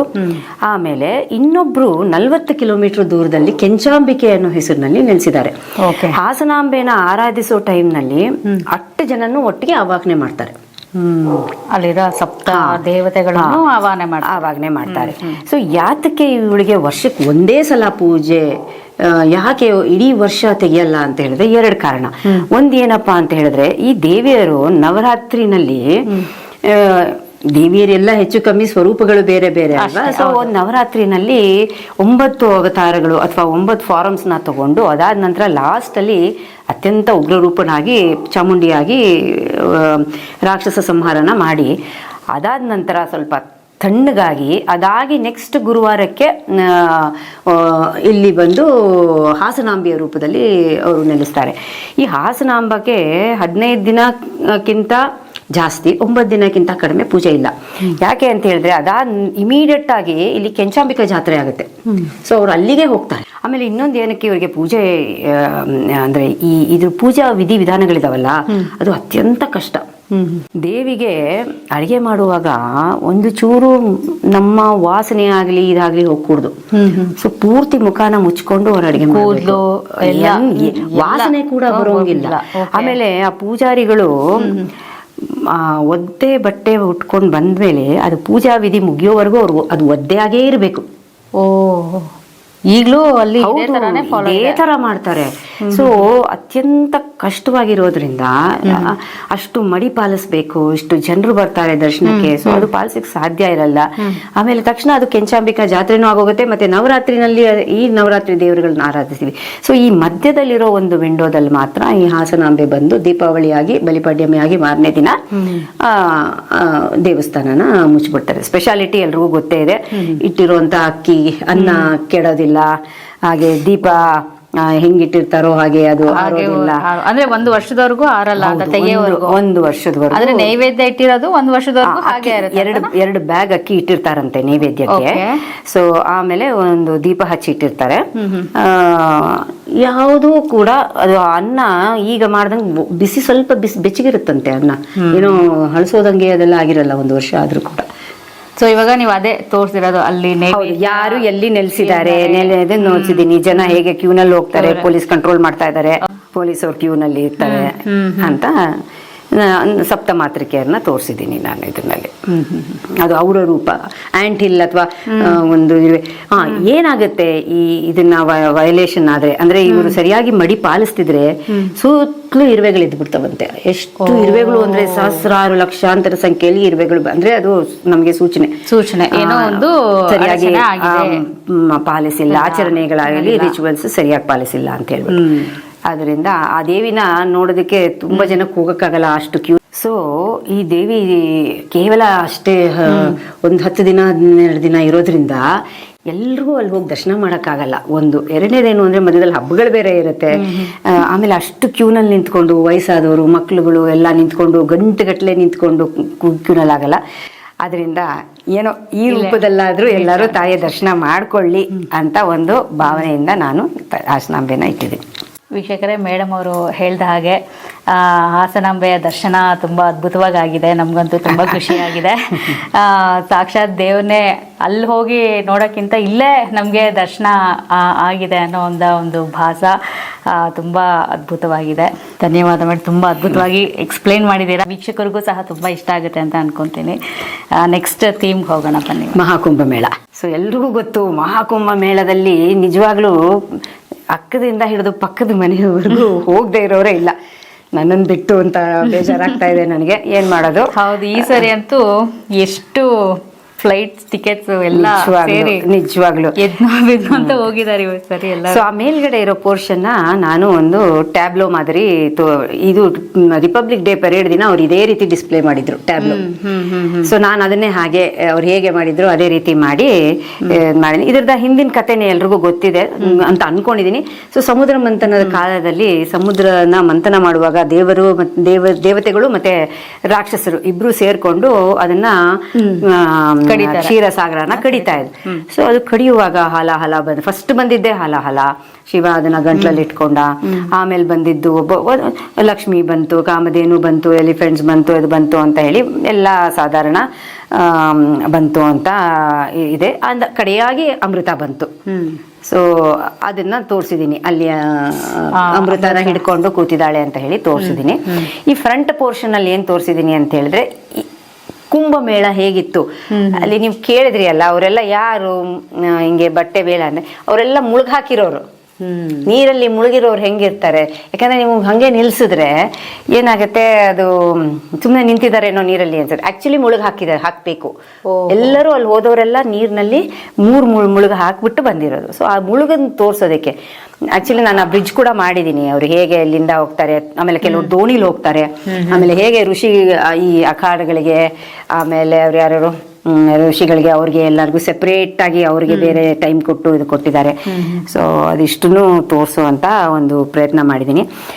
ಇನ್ನೊಂದೇನಪ್ಪಾ ಅಂದ್ರೆ, ಇದು ಒಂದು ಹಳೆ ಕಾಲದ ಕತೆ ಆಯ್ತು ನಮ್ಮ ಸಮುದ್ರ ಮಂಥನ. ಇವತ್ತಿನ ಕಾಲಕ್ಕೆ ನಾವಿದನ್ನ ಹೇಗೆ ಅದು ನಮ್ಗೆ ಅಂತ ಹೇಳಿದ್ರೆ, ನಮ್ಮ ಪ್ರತಿಯೊಬ್ಬರ ಜೀವನದಲ್ಲೂ ಕ್ರೈಸಿಸ್ ಇರುತ್ತೆ, ಟ್ರಾಮಾ ಇರುತ್ತೆ, ಸಾಂದರ್ಭಿಕ ತೊಂದರೆಗಳಿರುತ್ತೆ, ಎಲ್ಲ ಇರುತ್ತೆ ಅಲ್ವಾ. ಸೊ ಅವಾಗ ನಾವು ಏನು ಮಾಡ್ತೀವಿ, ಯಾವಾಗ ಮನುಷ್ಯನಿಗೆ ಟ್ರಾಮಾ ಆಗುತ್ತೋ, ತೊಂದರೆ ಆಗುತ್ತೋ, ಕ್ರೈಸಿಸ್ ಬರುತ್ತೋ, ಆವಾಗ ಮನಸ್ಸು ನೆಗೆಟಿವಿಟಿಗೆ ಹೋಗುತ್ತೆ, ಪಾಸಿಟಿವಿಟಿ ಅಂದ್ರೆ ನೆಗೆಟಿವಿಟಿ ಜಾಸ್ತಿ ಆಗುತ್ತೆ, ಪಾಸಿಟಿವಿಟಿ ಕಡಿಮೆ ಆಗುತ್ತೆ. ಅವಾಗ ನಾವು ಏನ್ ಮಾಡ್ಬೇಕು, ಅವಾಗ ನಾವು ನಮ್ಮ ಮನಸ್ಸನ್ನ ನಾವು ಮಂಥನ ಮಾಡ್ಕೋಬೇಕು. ಮಂಥನ ಅಂದ್ರೆ ಏನು, ಅದ್ರ ಬಗ್ಗೆ ಚಿಂತನೆ ಮಾಡ್ಬೇಕು. ನನಗೆ ಯಾಕೆ ಹಿಂಗಾಯ್ತು, ನನಗೆ ಯಾಕೆ ಹಂಗಾಯ್ತು ಅಂದ್ರೆ, ಸುಖ ಕೊಟ್ಟಾಗ ನಾವು ಕೇಳೋದಿಲ್ಲ, ಕಷ್ಟ ಕೊಟ್ಟಾಗ ನಾವು ಹಂಗೆ ಕೇಳ್ತೀವಿ. ಸೊ ನಾವ್ ಏನ್ ಮಾಡ್ಬೇಕು ಅಂದ್ರೆ, ಒಂದು ಅವಲೋಕನ. ಮಂಥನ ಅಂದ್ರೆ ಏನು, ಒಂದು ಅವಲೋಕನ ಮಾಡ್ಕೊಳ್ಳೋದು. ಹಂಗ್ ಮಾಡ್ಕೊಂಡಾಗ ಮೊದಲು ಬರೋದೇ ನೆಗೆಟಿವ್ ಥಾಟ್ಸು. ಯಾರ ಮೇಲಾದ್ರೂ ನಮಗೆ ಸಿಟ್ಟು ಬಂದು ಏನೋ ಅವ್ರ ಜೊತೆ ಜಗಳ ಕೈಕೊಂಡು ಬಂದಾಗ ನಮ್ಗೆ ಆಮೇಲೆ ಕೂತ್ಕೊಂಡು ನಾವು ಯೋಚನೆ ಮಾಡ್ದ ನಾನು ಏನ್ ಮಾಡ್ಬೇಕು, ಅವನಿಗೆ ಫಸ್ಟ್ ಹೊಡಿಬೇಕಾ, ಇನ್ನೊಂದು ಮಾಡ್ಬೇಕಾ ಅಂತಾನೆ ಬರುತ್ತೆ. ಇವತ್ತಿನ್ಗೆ ಎಷ್ಟು ರೆಲೆವೆಂಟ್ ನೋಡಿ, ಸಣ್ಣದು ರೋಡ್ ರೇಜ್ ಇಂದ ಹಿಡಿದು ಪ್ರತಿಯೊಬ್ಬರಿಗೂ ಬರೋ ಕೆಟ್ಟ ಯೋಚನೆಗಳೇನೋ, ಅವ್ನು ನನಗೆ ಹೊಡೆದ, ನಾನು ಹೋಗಿ ಅವ್ನಿಗೆ ಹೊಡಿಬೇಕು ಅನ್ನೋದು ಬರುತ್ತೆ. ಅಂದ್ರೆ ಅದು ಹಾಲ ಫಸ್ಟ್ ಬರೋದೇ ಹಾಲ. ಅದನ್ನ ನಾವು ನಿಗ್ರಹಿಸ್ಕೊಂಡು ಇನ್ನೂ ಸ್ವಲ್ಪ ಕಂಟ್ರೋಲ್ ಮಾಡ್ಕೊಂಡು ಇನ್ನೂ ಮಾಡ್ತಾರೆ, ಆಮೇಲೆ ನಮ್ಗೆ ಏನ್ ಬರುತ್ತೆ, ಅಮೃತದವರೆಗೂ ಹೋಗ್ಬೇಕು. ನಮ್ಮ ಮನಸ್ಸಿಗೆ ಸಂಬಂಧಪಟ್ಟಿದ್ದ ಅಂತೀರಾ ನೀವು? 100% ಪ್ರತಿಯೊಂದು ಅಷ್ಟೇ. ನಾವು ಹೇಗೆ ಒಂದು ಕಥೆನ ನಾವು ನಮ್ಗೆ ಅಳವಡಿಸ್ಕೊಡ್ತೀವಿ ಅನ್ನೋದು ಮುಖ್ಯ ಆಗುತ್ತೆ. ಸುಮ್ಮನೆ ಕತೆ ರೂಪದಲ್ಲಿ ನೋಡಿದ್ರೆ ಅದೊಂಥರ ಇಂಟ್ರೆಸ್ಟಿಂಗು, ಬಟ್ ಅದರಲ್ಲಿ ತಿಳಿಯುವಂಥದ್ದು ಏನಿದೆ ಅಂತ ಹೇಳಿದ್ರೆ, ಅದರಿಂದ ನಾನು ಈ ಥೀಮ್ನ ಸೆಲೆಕ್ಟ್ ಮಾಡ್ಕೊಂಡೆ. ಒಂದು ಶತಮಾನದ ಅತ್ಯದ್ಭುತ, 66 ಕೋಟಿ ಜನರು ಹೋಲಿ ಡಿಪ್ ತಗೊಂಡಿದ್ದಾರೆ ಸಂಗಮದಲ್ಲಿ. ಹೌದು, 66 ಕೋಟಿ ಜನರು, ಇಡೀ ಒಂದು ದೊಡ್ಡ ಇದು ಪ್ರಪಂಚ ಕಂಡಂತಹ ಒಂದು ಅತ್ಯದ್ಭುತ. ಸೊ ಈ ಥೀಮು ಬಾರ್ಬಾರಿಕಾ ಅಂತ ಅಥವಾ ಕಟುಶ್ಯಾಮ ಅಂತ. ತುಂಬ ಜನ ಹೆಸರು ಕೇಳಿರ್ಲಿಕ್ಕಿಲ್ಲ. ಈ ಬಾರ್ಬಾರಿಕಾ ಅನ್ನೋನು ನಮ್ಮ ಭೀಮಸೇನ, ಪಾಂಡವರಲ್ಲಿ ಒಬ್ಬರಾದಂತಹ ಭೀಮಸೇನನ ಮೊಮ್ಮಗ, ಅಂದ್ರೆ ಘಟೋತ್ಕಚ ಮತ್ತೆ ಐಲಾವತಿ ಅನ್ನೋರ ಮಗ. ಸೊ ಇವನು ಅತ್ಯಂತ ಶಕ್ತಿಶಾಲಿ. ಕುರುಕ್ಷೇತ್ರ ಯುದ್ಧ ಹಾಗೆ ಆಗೋದು ಅಂತ ತೀರ್ಮಾನ ಆದಾಗ ಕೃಷ್ಣ ಹೋಗಿ ಕೇಳಿದ್ನಂತೆ ಪಾಂಡವ್ರನ್ನ, ಎಷ್ಟು ದಿನದಲ್ಲಿ ಈ ಯುದ್ಧ ಮುಗಿಬೋದು ಅಂತ. ಅವರೊಂದೇನೋ ಒಂದು ಹೇಳಿದ್ರು. ಪಾಂಡವ್ರ ಹತ್ರ ಬಂದು ಕೃಷ್ಣ ಕೇಳಿದ್ನಂತೆ. ಅವರೊಂದಷ್ಟು ದಿನ ಹೇಳಿದಂತೆ, 15 ದಿವಸ 20 ದಿವಸ ಅಂತ ಒಬ್ಬೊಬ್ರು ಒಂದೊಂದು ಹೇಳಿದ್ರಂತೆ. ಆದರೆ ಈ ಬಾರ್ಬಾರಿಕ ಅನ್ನೋನು ಹತ್ರ ಕೃಷ್ಣ ಕೇಳಿದಾಗ ಕೃಷ್ಣ ಹಂಗೆ ಬಾರ್ಬಾರಿಕಂದು ಪವರ್ ಗೊತ್ತಿತ್ತು. ಯಾಕೆ ಬಾರ್ಬಾರಿಕನ್ ಪವರ್ ಗೊತ್ತು ಅಂದರೆ, ಈ ಬಾರ್ಬಾರಿಕ ಶಿವನ್ನ ಪ್ರಾರ್ಥನೆ ಮಾಡಿ ಅವನು 3 ಅಸ್ತ್ರಗಳನ್ನು ಪಡೆದಿದ್ನಂತೆ. ಮೊದಲನೇ ಅಸ್ತ್ರ ಏನಪ್ಪ ಅಂದರೆ, ಯಾವುದನ್ನ ಡಿಸ್ಟ್ರಾಯ್ ಮಾಡಬೇಕು ಅದು ಫುಲ್ಲು ಮಾರ್ಕ್ ಮಾಡ್ಕೊಂಡು ಬರುತ್ತೆ. ಎರಡನೇ ಅಸ್ತ್ರ ಏನು ಮಾಡುತ್ತೆ, ಯಾವುದನ್ನ ಸೇವ್ ಮಾಡಬೇಕು, ಯಾವುದು ನಾಶ ಆಗಬಾರ್ದು ಅದನ್ನೆಲ್ಲ ಮಾರ್ಕ್ ಮಾಡ್ಕೊಂಡು ಬರುತ್ತೆ. ಮೂರನೇ ಅಸ್ತ್ರ ಮೊದಲು ಮಾರ್ಕ್ ಮಾಡಿರುತ್ತಲ್ಲ ಯಾವ್ದ್ಯಾವ್ದು ನಾಶ ಆಗಬೇಕು ಅಂತ, ಅದನ್ನೆಲ್ಲ ನಾಶ ಮಾಡಿಬಿಡುತ್ತಂತೆ. ಈ 3 ಅಸ್ತ್ರ ಅವನ ಹತ್ರ ಇದೆ. ಅಂದರೆ ಲೆಕ್ಕ ಹಾಕೊಳ್ಳಿ, ಅವನು ಒಂದೇ ಸಲದಲ್ಲಿ ಕುರುಕ್ಷೇತ್ರ ಯುದ್ಧ ಅಂತಾನೆ ಅಲ್ಲ, ಯಾರನ್ನು ಬೇಕಾದರೂ ಒಂದು ನಿಮಿಷದಲ್ಲಿ ನಾಶ ಮಾಡ್ಬೋದು. ಸೊ ಅವಾಗ ಇವನೇನು ಮಾಡ್ತಾನೆ, ಕೃಷ್ಣ ಬ್ರಾಹ್ಮಣನ ವೇಷದಲ್ಲಿ ಹೋಗಿ ಅವನ್ನ ಕೇಳ್ತಾನೆ, ಏನಪ್ಪ ಯುದ್ಧ ಆಯಿತು ಅಂದರೆ ನಿನ್ನ ಅಭಿಪ್ರಾಯ ಏನು, ಎಷ್ಟು ದಿನದಲ್ಲಿ ಈ ಯುದ್ಧ ಮುಗಿಯುತ್ತೆ ಅಂದರೆ ಅವ್ನು ಹೇಳ್ತಾನಂತೆ 1 ನಿಮಿಷ ಅಂತ. 1 ನಿಮಿಷ ಅಂತ ಹೇಳ್ತಾನೆ. ಅದೇಗಪ್ಪ ಹಂಗೆ ಹೇಳ್ತೀಯ ನೀ ಅಂದರೆ, ಅವಾಗ ಅವನ ಪವರ್ ಬಗ್ಗೆ ಹೇಳ್ತಾನೆ. ಅದಕ್ಕೆ ಪರೀಕ್ಷೆ ಮಾಡೋಕ್ಕೆ ಕೃಷ್ಣ ಹೇಳ್ತಾನಂತೆ, ಅಲ್ಲೊಂದು ಮರ ಇದೆ ನೋಡು, ಆ ಮರದ ಎಲೆಗಳನ್ನೆಲ್ಲ ಬೀಳ್ಸಿ ತೋರಿಸು ನನಗೆ, ಅವಾಗ ನಾನು ಒಪ್ಕೋತೀನಿ ಅಂತ. ಸರಿ, ಇವನೇನು ಮಾಡ್ದ, ಬಾಣ ಬಿಟ್ಟ. ಆ ಮರದ ಎಲೆಗಳೆಲ್ಲ ತುಪ್ಪು ಅಂತ ಬಿತ್ತಂತೆ. ಕೃಷ್ಣ ಏನು ಮಾಡ್ಬಿಟ್ನಂತೆ, ಒಂದೇ ಒಂದು ಎಲೆನ ನಾಶ ಮಾಡೋಕ್ಕೆ ಮುಂಚೆ ಕಾಲು ಕೆಳಗಿಟ್ಕೊಂಡ್ಬಿಟ್ಟ ಅವನು ಅಂತ. ಆ ಬಾಣ ಇವು ಕೃಷ್ಣನ ಸುತ್ತಲೂ ಡ್ರ್ ಅಂತ ಸುತ್ತಾ ಇದೆ. ಅದಕ್ಕೆ ಏನಪ್ಪ ನಿಂದು ಸರಿಗಾಯ್ತಾ ಅದಕ್ಕೆ, ಯಾಕೆ ಇದು ಸರಿಯಾಗಿ ಇದು ಮಾಡ್ತಿಲ್ವಲ್ಲ ಅಂದರೆ, ಮೋಸ್ಟ್ಲಿ ಅಲ್ಲಿ ನಿಮ್ಮ ಕಾಲ ಹತ್ರ ಒಂದು ಬಿದ್ದಿರಬೇಕು ಅಂತ ಕಾಣುತ್ತೆ, ಅದಕ್ಕೋಸ್ಕರನೇ ಅದು ಇದಾಗಿರುತ್ತೆ, ನೋಡಿ ಆ ಕಡೆ ಅಂತ ನೋಡಿದಾಗ ಕೃಷ್ಣ ಮುಚ್ಚಿಟ್ಕೊಂಡಿದ್ದೆಲೆ ಅದು ಬಂದಮೇಲೆ ಅದನ್ನು ನಾಶ ಮಾಡಿದ್ಮೇಲೆ ಆ ಬಾಣ ವಾಪಸ್ ಬಂತಂತೆ. ಸೊ ಆವಾಗ ಆ ಬ್ರಾಹ್ಮಣ ಹೇಳ್ತಾನಂತೆ, ನೀನು ಯಾರ ಸೈಡ್ ತಗೊಳ್ತೀಯಾ, ಪಾಂಡವ್ರ ಜೊತೆಗೆ ಹೋಗ್ತೀಯಾ ಕೌರವ್ರ ಜೊತೆಗೆ ಹೋಗ್ತೀಯಾ ಯುದ್ಧ ಆದರೆ ಅಂತ ಕೇಳ್ತಾನೆ. ಆವಾಗ ಇವನು ಹೇಳ್ತಾನಂತೆ, ಯಾರು ವೀಕ್ ಆಗಿದ್ದಾರೋ, ಯಾರು ವೀಕರ್ ಪಾರ್ಟಿನೋ ನಾನು ಅವ್ರ ಜೊತೆಗೆ ಹೋಗ್ತೀನಿ ಅಂತ ಹೇಳ್ತಾನಂತೆ. ಅವಾಗ ಇವನು ಬ್ರಾಹ್ಮಣ ಹೇಳ್ತಾನಂತೆ, ನೋಡಪ್ಪ ಈಗ ಫಸ್ಟು ನಿನಗೆ ಕೌರವರು ವೀಕ್ ಥರ ಕಾಣಿಸ್ತಾರೆ, ಸೊ ಕೌರವ್ರ ಜೊತೆ ಹೋಗ್ತೀಯ. ಅವಾಗ ಏನಾಗುತ್ತೆ, ಪಾಂಡವರು ವೀಕ್ ಆಗ್ತಾರೆ. ಅವಾಗ ನೀನೇನಾಗುತ್ತೆ, ಪಾಂಡವರ ಜೊತೆ ಬರಬೇಕಾಗತ್ತೆ. ಪಾಂಡವರು ವೀಕ್ ಆದ ತಕ್ಷಣ ಪುನಃ ಕೌರವರು ಆದರೆ ಅದು ಅವನ ತಾಯಿಗೆ ಪ್ರಾಮಿಸ್ ಮಾಡಿರ್ತಾನೆ, ಯಾರು ವೀಕರ್ ಪಾರ್ಟಿನೋ ಅವ್ರಿಗೆ ಅಂತ ಹೇಳಿ. ನೀನು ಮಾಡೋ ಕೆಲಸದಿಂದ ನಿನ್ನೊಬ್ಬನ ಬಿಟ್ಟು ಎಲ್ಲರೂ ನಾಶ ಆಗ್ತಾರೆ, ಯಾಕೆಂದರೆ ಎಲ್ಲರೂ ಒಂದಲ್ಲ ಒಂದು ಟೈಮಲ್ಲಿ ವೀಕ್ ಆಗೇ ಆಗ್ತೀವಿ ಅಂತ ಎಕ್ಸ್ಪ್ಲೇನ್ ಮಾಡಿದ್ಮೇಲಿಂದ ನಾನು ಏನು ಮಾಡಬೇಕು ಅಂದಾಗ, ಕೃಷ್ಣ ನೀನೇ ಸಾಕು. ಅವಾಗ ಅವ್ನಿಗೆ ಅರ್ಥ ಆಗುತ್ತೆ, ಇಷ್ಟು ಜ್ಞಾನ ಇರೋದು ಬೇರೆ ಯಾರೂ ಅಲ್ಲ, ಇದು ದೇವರೇ ಆಗಿರಬೇಕು ಅಂದಾಗ ಕೃಷ್ಣ ಒಂದು ತೋರಿಸಿ ನೀನು ಸ್ಯಾಕ್ರಿಫೈಸ್ ಮಾಡಬೇಕು ಅಂತಾನೆ. ಇಲ್ಲ ಅಂತ ಹೇಳಿದ್ರೆ ಯುದ್ಧ ನ್ಯಾಯಯುತವಾಗಿ ನಡೆಯಲ್ಲ, ಧರ್ಮಯುತವಾಗಿ ನಡೆಯಲ್ಲ ಅಂತ. ಆವಾಗ ಅವನು ತಲೆನ ಕೊಟ್ಬಿಡ್ತಾನೆ. ಆದರೆ ಒಂದು ಕೇಳ್ಕೊತಾನೆ, ಒಂದು ವರ ಕೊಡ್ತೀನಿ ಕೇಳು ಅಂದಾಗ, ನಾನು ಇಡೀ ಯುದ್ಧನ ನೋಡಬೇಕು ಅಂತ. ಆವಾಗ ಕೃಷ್ಣ ಏನು ಮಾಡ್ತಾನೆ, ಅವನ ತಲೆನ ತೊಗೊಂಡೋಗಿ ಒಂದು ಬೆಟ್ಟದ ಮೇಲಿಟ್ಟು ಅದರಿಂದ ಅವನು ನೋಡ್ತಾನೆ, ಅವನು ಜಡ್ಜ್ ಥರ. ಸೊ ಯುದ್ಧ ಎಲ್ಲ ಮುಗಿದ ಮೇಲೆ ಪಾಂಡವ್ರು ಗೆದ್ಮೇಲೆ ಪಾಂಡವ್ರು ಜಗಳ ಆಡ್ತಿರ್ತಾರೆ, ನನ್ನಿಂದ ನಾ ಗೆದ್ದಿದ್ದು ನಿನ್ನಿಂದ ಗೆದ್ದಿದ್ದು ಅಂತ. ಆವಾಗ ಅವ್ರು ಹೋಗಿ ಇವನ್ನ ಕೇಳ್ತಾರಂತೆ, ಈ ತಲೆನ ಯಾರು ಗೆದ್ದಿದ್ದು ಅಂತ. ಅವಾಗ ಅವ್ರು ಹೇಳ್ತಾರಂತೆ, ಕೃಷ್ಣ ಇಲ್ಲದೆ ಇದ್ದರೆ ನೀವು ಯಾರೂ ಗೆಲ್ತಾ ಇರಲಿಲ್ಲ ಅಂತ. ಸೊ ಇಲ್ಲೆಲ್ಲ ಅಷ್ಟು ಫೇಮಸ್ ಇಲ್ಲ, ಆದರೆ ಇದು ರಾಜಸ್ಥಾನದಲ್ಲಿ ಕಟುಶ್ಯಾಮ ಅಂತ ಇದೊಂದು ದೇವಸ್ಥಾನ ಇದೆ ಇವನಿಗೆ. ಸೊ ಇದನ್ನೆಲ್ಲ ಅದದ್ದು ಇಟ್ಟಿದ್ದೀನಿ ನೋಡಿ, ಆ ಥರ ಇದೆ ಅದು. ಸೊ ಅವನ್ನ ಪೂಜೆ ಮಾಡ್ತಾರೆ. ಹಾಗೆ ಗುಜರಾತ್ನಲ್ಲಿ ಕೂಡ ಅವನ್ನ ಬಲಿ ಯಾದವ್ ಅಂತ ಹೇಳಿ ಆ ಹೆಸರಿನಲ್ಲಿ ಪೂಜೆ ಮಾಡ್ತಾರೆ. ಅದು ಸ್ಟೋರಿ. ಸೊ ಇದು ಜಂಬೂ ಸಮಾರಿ ಪಟ್ಟದ ಬೊಂಬೆ. ಸೊ ಇದು ರೆಗ್ಯುಲರು. ನಂದು ಒಂದು ನಮ್ಮ ಅತ್ತೆ ಮದುವೆದು, ಅಂದರೆ ಎಷ್ಟು ಹಳೇದು. ಸೊ ಹೀಗಾಗಿ 2 ಇಟ್ಟಿದ್ದೀನಿ. ಅವ್ರ ನಂತರ ನಾನು ತೊಗೊಂಡು ಬಂದು ನಾನು ಇಟ್ಕೊಳ್ತಾ ಇದ್ದೀನಿ. ಸೊ ಈ ಕಡೆ ಥೀಮ್ ಬಂದು ಪಂಢರಾಪುರ ವಾರಿ ಅಂತ ಹೇಳಿದ್ರೆ ಒಂದು ಮೆರವಣಿಗೆ, ಪ್ರೊಸೆಷನ್ ಅಂತ ಹೇಳ್ಬಿಟ್ಟು. ಈ ಪಂಢರಾಪುರಕ್ಕೆ ಹೋಗೋರು ಅಲ್ಲಿ ಮಹಾರಾಷ್ಟ್ರ ಕಡೆ ಎಷ್ಟು ಮಟ್ಟಕ್ಕೆ ಭಕ್ತಿ ಅಂತ ಹೇಳಿದ್ರೆ, ಅವರು 21 ದಿವಸಗಳ ಕಾಲ ಕಾಲ್ನಡಿಗೆನಲ್ಲಿ ಪೂನಾಯಿಂದ ಪಂಢರಾಪುರದವರೆಗೂ ಪ್ರಯಾಣ ಮಾಡ್ತಾರೆ. ಅದು 21 ದಿನಗಳ ನಂತರ ಪಂಢರಾಪುರಕ್ಕೆ ಬಂದು ದರ್ಶನ ಮಾಡಿ, ದೇವರ ದರ್ಶನ ಮಾಡಿ ಅವ್ರದ್ದು ವ್ರತ ಒಂದು ಇದಾಗುತ್ತೆ. ಸೊ ಎಷ್ಟು ವ್ಯವಸ್ಥಿತವಾಗಿ ಮಾಡ್ತಾರೆ. ಮತ್ತು ಚಿಕ್ಕವರು ದೊಡ್ಡವರು ಎಲ್ಲ ವರ್ಗದವರು ಕೂಡ ಭಜನೆ ಮಾಡಿಕೊಂಡು ಸಂತೋಷವಾಗಿ ಹಾಡು ಹೇಳಿಕೊಂಡು ಎಲ್ಲ ಮಾಡಿಕೊಂಡು ಯೋಚನೆ ಯಾವ ರೀತಿಯ ಊಟಕ್ಕೇನು ತಿಂಡಿಗೇನು ಅಂತ ಕೂಡ ಯೋಚನೆ ಮಾಡಿದ್ರೆ ಕಾಲ್ನಡಿಗೆನಲ್ಲೇ ಬರ್ತಾರೆ ನೋಡಿ. ಸೊ ಅದ್ರದ್ದು ಒಂದು ಇದು ದೇವಸ್ಥಾನದ ದೃಶ್ಯ. ಸೊ ದೇವಸ್ಥಾನ ಭೀಮಾ ನದಿ ದಂಡದಲ್ಲಿದೆ. ಭೀಮಾ ನದಿ ದಂಡದಲ್ಲಿ ಆ್ಯಕ್ಚುಲಿ ಭೀಮಾ ನದಿ ಅದು, ಬಟ್ ಇಲ್ಲಿರೋ ನದಿಗೆ ಚಂದ್ರಭಾಗಾ ನದಿ ಅಂತ ಕರೀತಾರೆ. ಯಾಕೆ ಅಂದರೆ ಇಲ್ಲಿ ನದಿ ಹೇಗಿರುತ್ತಪ್ಪ ಅಂದರೆ ಅದು ಅರ್ಧ ಚಂದ್ರ ಥರ ಶೇಪ್ ಇರುತ್ತಂತೆ. ಅದಕ್ಕೆ ನಾನು ಅರ್ಧ ಚಂದ್ರ ಥರ ಆದಷ್ಟು ಮಾಡಿದ್ದೀನಿ ನದಿನ. ಆಮೇಲೆ ಅದು ಒಂದು ಇಲ್ಲಿಂದ ಭಕ್ತಾದಿಗಳು ಬರೋ ಥರ ತೋರಿಸಿದ್ದೀನಿ ನಾನು. ಅದು ದೇವಸ್ಥಾನದಾದರೆ ಇಲ್ಲಿ ಅವರು ನಡ್ಕೊಂಡು ಬರೋವಂಥ ಒಂದು ಪರಿಕ್ರಮ, ಅವ್ರದ್ದು ವ್ರತ ಹೇಗಿರುತ್ತೆ ಅಂತ ಹೇಳಿ. ಸೊ ಇದು ಬ್ರಿಡ್ಜು ಗಿಜ್ಜು ಎಲ್ಲ ಇರುತ್ತೆ, ನದಿ ದಾಟ್ಕೊಂಡು ಆ ಕಡೆಗೆ ಹೋಗ್ಬೇಕಲ್ಲ ಅವರು. ಸೊ ಏನಪ್ಪ ಅಂತ ಹೇಳಿದ್ರೆ ಅವರು ಅಲ್ಲಿ ಸಂತ ನಾಮದೇವ್ ಅಂತ ಇಟ್ಟಿದ್ದೀನಿ. ಅವನು ಅತ್ಯಂತ ದೊಡ್ಡ ಭಕ್ತ. ಸೊ ಆ ಭಕ್ತನ ಫಸ್ಟ್ ದರ್ಶನ ಮಾಡಿಕೊಂಡೇ ಇವರೆಲ್ಲ ಒಳಗಡೆ ಹೋಗೋದಂತೆ. ಸೊ ಅವನ ಪಾದುಕೆಗಳು ತುಕಾರಾಮ್ ಆಗಲಿ ಇದಾಗಲಿ ಅಂತ ಇರೋರು ಪಾದುಕೆಗಳನ್ನ ತಗೊಂಡು ಅವರು ಮೆರವಣಿಗೆನಲ್ಲಿ ಪಲ್ಲಕ್ಕಿನಲ್ಲಿ ಬರ್ತಾರೆ. ಎಷ್ಟು ವ್ಯವಸ್ಥಿತವಾಗಿ ಅಂತ ಹೇಳಿದ್ರೆ ನೋಡಿ, ಈ ತರ ಫ್ಲಾಗ್ ಇಟ್ಕೊಂಡಿರೋನು ಲೀಡರು. ಸೊ ಉಳ್ದವರು ಅವನ್ನ ಫಾಲೋ ಮಾಡ್ಕೊಂಡು ಬರ್ಬೇಕು. ಈ ತರ ಅಷ್ಟಷ್ಟು ಮಾಡ್ಕೊಂಡು ಎಲ್ಲೂ ಕಳೆದೋಗ್ದಂಗೆ ಇದಾಗ್ದಂಗೆ ಒಂದು ವ್ಯವಸ್ಥಿತವಾಗಿ ನಡ್ಕೊಂಡು ಬರ್ತಾರೆ. ಸೊ ಅಲ್ಲಲ್ಲಿ ರಾತ್ರಿ ಟೆಂಟ್ ಇರುತ್ತೆ, ಟೆಂಟ್ಗಳು ಹಾಕೋತಾರೆ, ಟೆಂಟ್ ಅಲ್ಲಿ ಕಳೀತಾರೆ. ಅಲ್ಲೇ ಯಾರಾದ್ರೂ ದಾನಿಗಳಿರ್ತಾರೆ, ಅವರು ಊಟ ತಿಂಡಿ ವ್ಯವಸ್ಥೆ, ಭಜನೆ ಅಲ್ಲೇ ಭಜನೆ ಮಾಡ್ತಾರೆ. ಸೊ ಎಲ್ಲ ಮಾಡಿ 21 ದಿವಸಗಳ ಕಾಲ ಈ ರೀತಿ ಒಂದು ಕಾಡಿನಲ್ಲಿ ಪ್ರಯಾಣ, ಕಾಡು ನಾಡು ಎಲ್ಲಾನು ಮಳೆ ಬಿಸಿಲು ಎಲ್ಲ ನೋಡಿ ಪ್ರಯಾಣ ಮಾಡಿ ಮೌರ ಪಾಂಡುರಂಗನ ವಿಠಲನ ದರ್ಶನ ಮಾಡ್ಕೊಂಡು ಬರ್ತಾರೆ. ಅದನ್ನ ನಾನು ತೋರಿಸಿದ್ದೀನಿ. ಬೇರೆ ಬೇರೆ ಸಿಕ್ಕತ್ತೆ, ಮಿಕ್ಸ್ ಅಂಡ್ ಮ್ಯಾಚ್ ಮಾಡಿ ಕೆಲವು ಮಾಡಿ ಒಂದು ಸಿಕ್ಕಿದ್ರೆ ಉಳಿದಿದ್ದನ್ನ ನಾವು ಕ್ರಿಯೇಟ್ ಮಾಡೋದಕ್ಕೆ ಸುಲಭ ಆಗುತ್ತೆ. ಅದನ್ನ ಇಮ್ಯಾಜಿನ್ ಮಾಡ್ಕೊಂಡು ಅದನ್ನ ಹಂಗೆ ಯೂಸ್ ಮಾಡ್ಬೋದು, ಹಿಂಗೆ ಯೂಸ್ ಮಾಡ್ಬೋದು ಅಂತ ಹೇಳಿ ಮಾಡ್ತೀನಿ. ಅದಕ್ಕೆ ಒಂದು ಬ್ಯಾಕ್ ಗ್ರೌಂಡು, ಫಾರೆಸ್ಟ್ ಇಂದ ಬರ್ತಾರೆ ಅಂದ್ರೆ ಒಂದು ಫಾರೆಸ್ಟ್ ಬ್ಯಾಕ್ ಗ್ರೌಂಡ್, ಟೆಂಪಲ್ ಅಂದ್ರೆ ಟೆಂಪಲ್ ಬ್ಯಾಕ್ ಗ್ರೌಂಡು, ನದಿ ಅಂದ್ರೆ ನದಿದು ಅದು ಆ ಥರ ಸ್ವಲ್ಪ ಸ್ಟಡಿ ಮಾಡಬೇಕಾಗತ್ತೆ.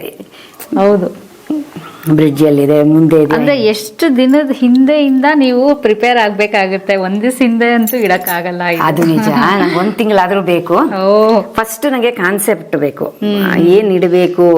ವರ್ಷ ಇಡೀ ಇದ್ರೊಂದು ಪ್ರಿಪರೇಷನ್ ಅಲ್ಲೇ ಇರ್ತೀರಾ. ನನಗೆ ಯಾರಾದ್ರೂ ವಾಟ್ಸಪ್ ಕಳ್ಸಿದ್ರೆ, ಏನಾದ್ರು ಕಳ್ಸಿದ್ರೆ, ಓಕೆ ಇದನ್ನ ಯಾಕೆ ಮಾಡಬಾರ್ದು, ಇದನ್ನ ಹೆಂಗ್ ಮಾಡೋದು, ಆ ತರ ನನಗೆ. ಸೊ ಅದೇ ನಡೀತಾ ಇರುತ್ತೆ.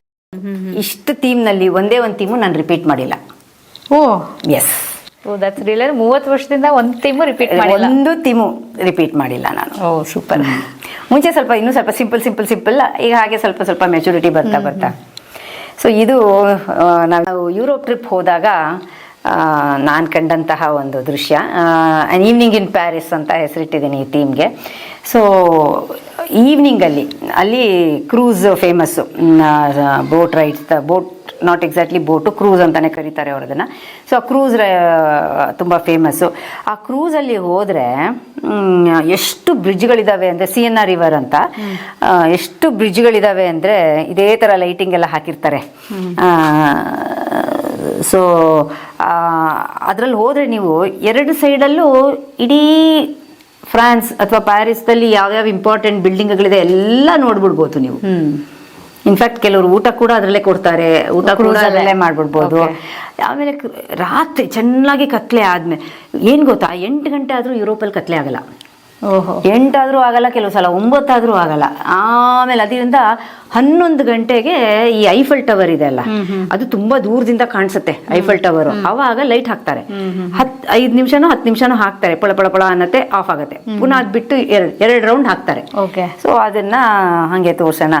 ಆಮೇಲೆ ಇನ್ನೊಂದೇನಂದ್ರೆ ಅವ್ರದ್ದು ನದಿನ ಅವರು ನ್ಯಾವಿಗೇಷನ್ ತುಂಬಾ ಯೂಸ್ ಮಾಡ್ತಾರೆ. ಸೊ ಅದನ್ನ ತೋರಿಸಿದೀನಿ.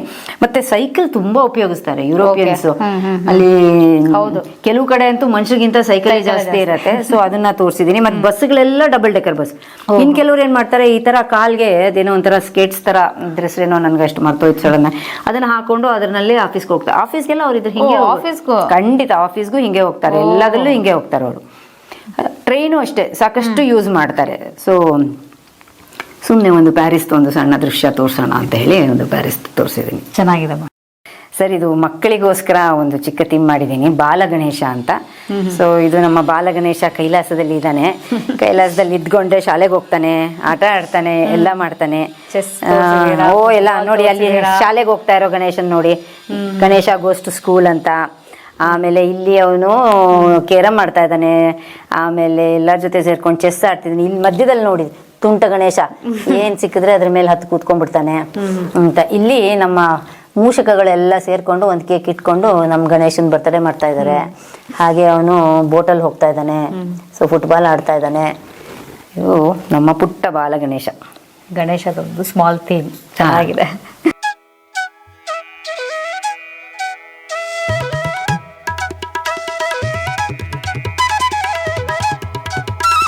ಇಲ್ಲಿ ಒಂದು ಹಳ್ಳಿಯ ಒಂದು ಥೀಮ್ ನೋಡ್ತಾ ಇದ್ದೀನಿ. ಇದ್ರ ಬಗ್ಗೆ ಯಾವ ರೀತಿ ಇದು ನೀವು ಇಟ್ಟಿರೋದು ಅಂತ ಎಕ್ಸ್ಪ್ಲೇನ್ ಮಾಡಿ. ಸರ್, ಮೇಡಮ್ ಬೆಂಗಳೂರಿನಲ್ಲಿ ಒಂದು ಹಳ್ಳಿ ಅಂದ್ರೆ ಹಾಗೂ ಅಲ್ಲ, ಆಕ್ಚುಲಿ ಇದು ರಾಗಿ ಕಣ ಸಂತೆ ಅಂತ. ಆಕ್ಚುಲಿ ಇದು ಒಂದು ನಿಜವಾದ ಒಂದು ಜಾಗ ಬೆಂಗಳೂರಿನಲ್ಲಿ ಇದೆ. ತುಂಬಾ ಜನ ಹೋಗ್ತಾರೆ. ಭಾನುವಾರ ನಡೆಯುತ್ತೆ ಅಂತ. ನಾನು ಆಕ್ಚುಲಿ ಹೋಗಿಲ್ಲ, ಬಟ್ ಯಾವ್ದೋ ಒಂದು ಇದೇ ತರ ವಿಡಿಯೋ ನೋಡಿದಾಗ ಸೊ ಏನಂತ ಹೇಳಿದ್ರೆ ಇದು ಆರ್ಗ್ಯಾನಿಕ್ ಸಾವಯವ ಅಥವಾ ದೇಸಿ ತಿನಿಸುಗಳು, ದೇಸಿ ಇದಕ್ಕೆ ಇದು ತುಂಬಾ ಫೇಮಸ್ ಜಾಗ ಅಂತ ಕೇಳಿದ್ದೀನಿ. ಸೊ ಅದರಿಂದ ಅದನ್ನ ತೋರ್ಸೋಣ ಜನಗಳಿಗೆ, ಯಾಕೆಂದ್ರೆ ಇವತ್ತೆಲ್ಲ ನಾವು ಜಂಕ್ ಫುಡ್ಗೆ ಜಾಸ್ತಿ ತಿಂತೀವಿ. ಇಂಥ ಜಾಗಗಳಿಗೂ ಇದೆ, ಇಲ್ಲಿಗೂ ಒಂದ್ಸಲ ಭೇಟಿ ಕೊಡಿ. ಅಲ್ಲಿಂದ ಫುಡ್ಗಳನ್ನು ಕೂಡ ರುಚಿ ನೋಡಿ ಹಳ್ಳಿಯ ಸೊಗಡು ಅಂತ ಹೇಳಿ ಇದನ್ನ ತೋರಿಸ್ತಾ ಇದ್ದೀನಿ. ಸೊ ಇದು ಇನಾಗ್ರೇಷನ್ನು, ಇದೆಲ್ಲ ಹಳ್ಳಿ ಫುಡ್ಡು. ಈ ಕಡೆನೂ ಅಷ್ಟೇ ನೋಡಿ, ನಿಮ್ಗೆ ಇಂಥದ್ದು ಸಿಗಲ್ಲ ಅನ್ನೋಂಗಿಲ್ಲ ನೋಡಿ. ಶುಗರ್ ಕೇನ್ ಜ್ಯೂಸಿಂದ ಹಿಡಿದು, ಜೋಳದಿಂದ ಹಿಡಿದು ಸ್ವೀಟ್ ಇದೆ ನೋಡಿ. ಇಲ್ಲಿ ನೋಡಿ, ಈ ಕಡೆ ಎಲ್ಲ ಫ್ರೂಟ್ಸ್ ಇದೆ, ಆ ಕಡೆ ವೆಜಿಟೇಬಲ್ಸ್ ಇದೆ, ಸ್ವೀಟ್ ಎಲ್ಲ ಸಿಗತ್ತೆ ಅಂತೆ ಮೇಡಮ್. ಅಲ್ಲಿಗೆ ಪ್ರತಿಯೊಂದು ಸಿಕ್ಕತ್ತೆ. ಇಲ್ಲಿ ಫುಲ್ ರೋ ಅದೇ ಯೂಶಲಿ ನಾನು ಬೇರೆ ಬೇರೆ ಮಾಡ್ತೀನಿ, ಬಟ್ ಈ ಸಲ ಇದು ತುಂಬಾ ದೊಡ್ಡದಾಗೋಯ್ತು. ಇದು ಫುಲ್ ಅದೇ ಕಾನ್ಸೆಪ್ಟ್ ಮಾಡ್ಬಿಟ್ಟಿದೀನಿ, ಯಾಕಂದ್ರೆ ಅದಷ್ಟು ದೊಡ್ಡದಿದೆ ರಾಗಿ ಕಣ ಸಂತೆ ಇದು ಅಂತ ಹೇಳ್ಬಿಟ್ಟು. ಸೊ ಈ ಲಾಸ್ಟ್ದು ಮಕ್ಕಳಿಗೆ ಆಟ ಆಡೋಂತ ಒಂದು ಜಾಗ. ಇದು ನಿಮ್ಮ ಭವಿಷ್ಯ ಕೇಳ್ಕೊಳ್ಳೋಂತ ಯಂತ್ರ, ಮೆಷಿನ್ ಬರುತ್ತೇನೋ ಮುಂದಕ್ಕೆ. ಅದನ್ನು ಇದೆಯಲ್ಲ ಮೇಡಮ್, ಅದೇನೋ ಕಾಯಿನ್ ಹಾಕಿದ್ರೆ ನಿಮ್ ಭವಿಷ್ಯ ಹೇಳುತ್ತಲ್ಲ ಕಾಯಿನ್ಗಳು. ಗೊತ್ತಿಲ್ಲ. ಅಯ್ಯೋ ತುಂಬಾ ಇದೆ, ಅಲ್ಲಲ್ಲಿದೆ. ಆಮೇಲೆ ಇದು ಹಾಂಟೆಡ್ ಹೌಸ್, ಅದೇನೋ ಒಳಗಡೆ ಹೋಗಿ ಏನೋ ಮಾಡ್ಕೊಂಡು ಬರ್ತಾರಲ್ಲ.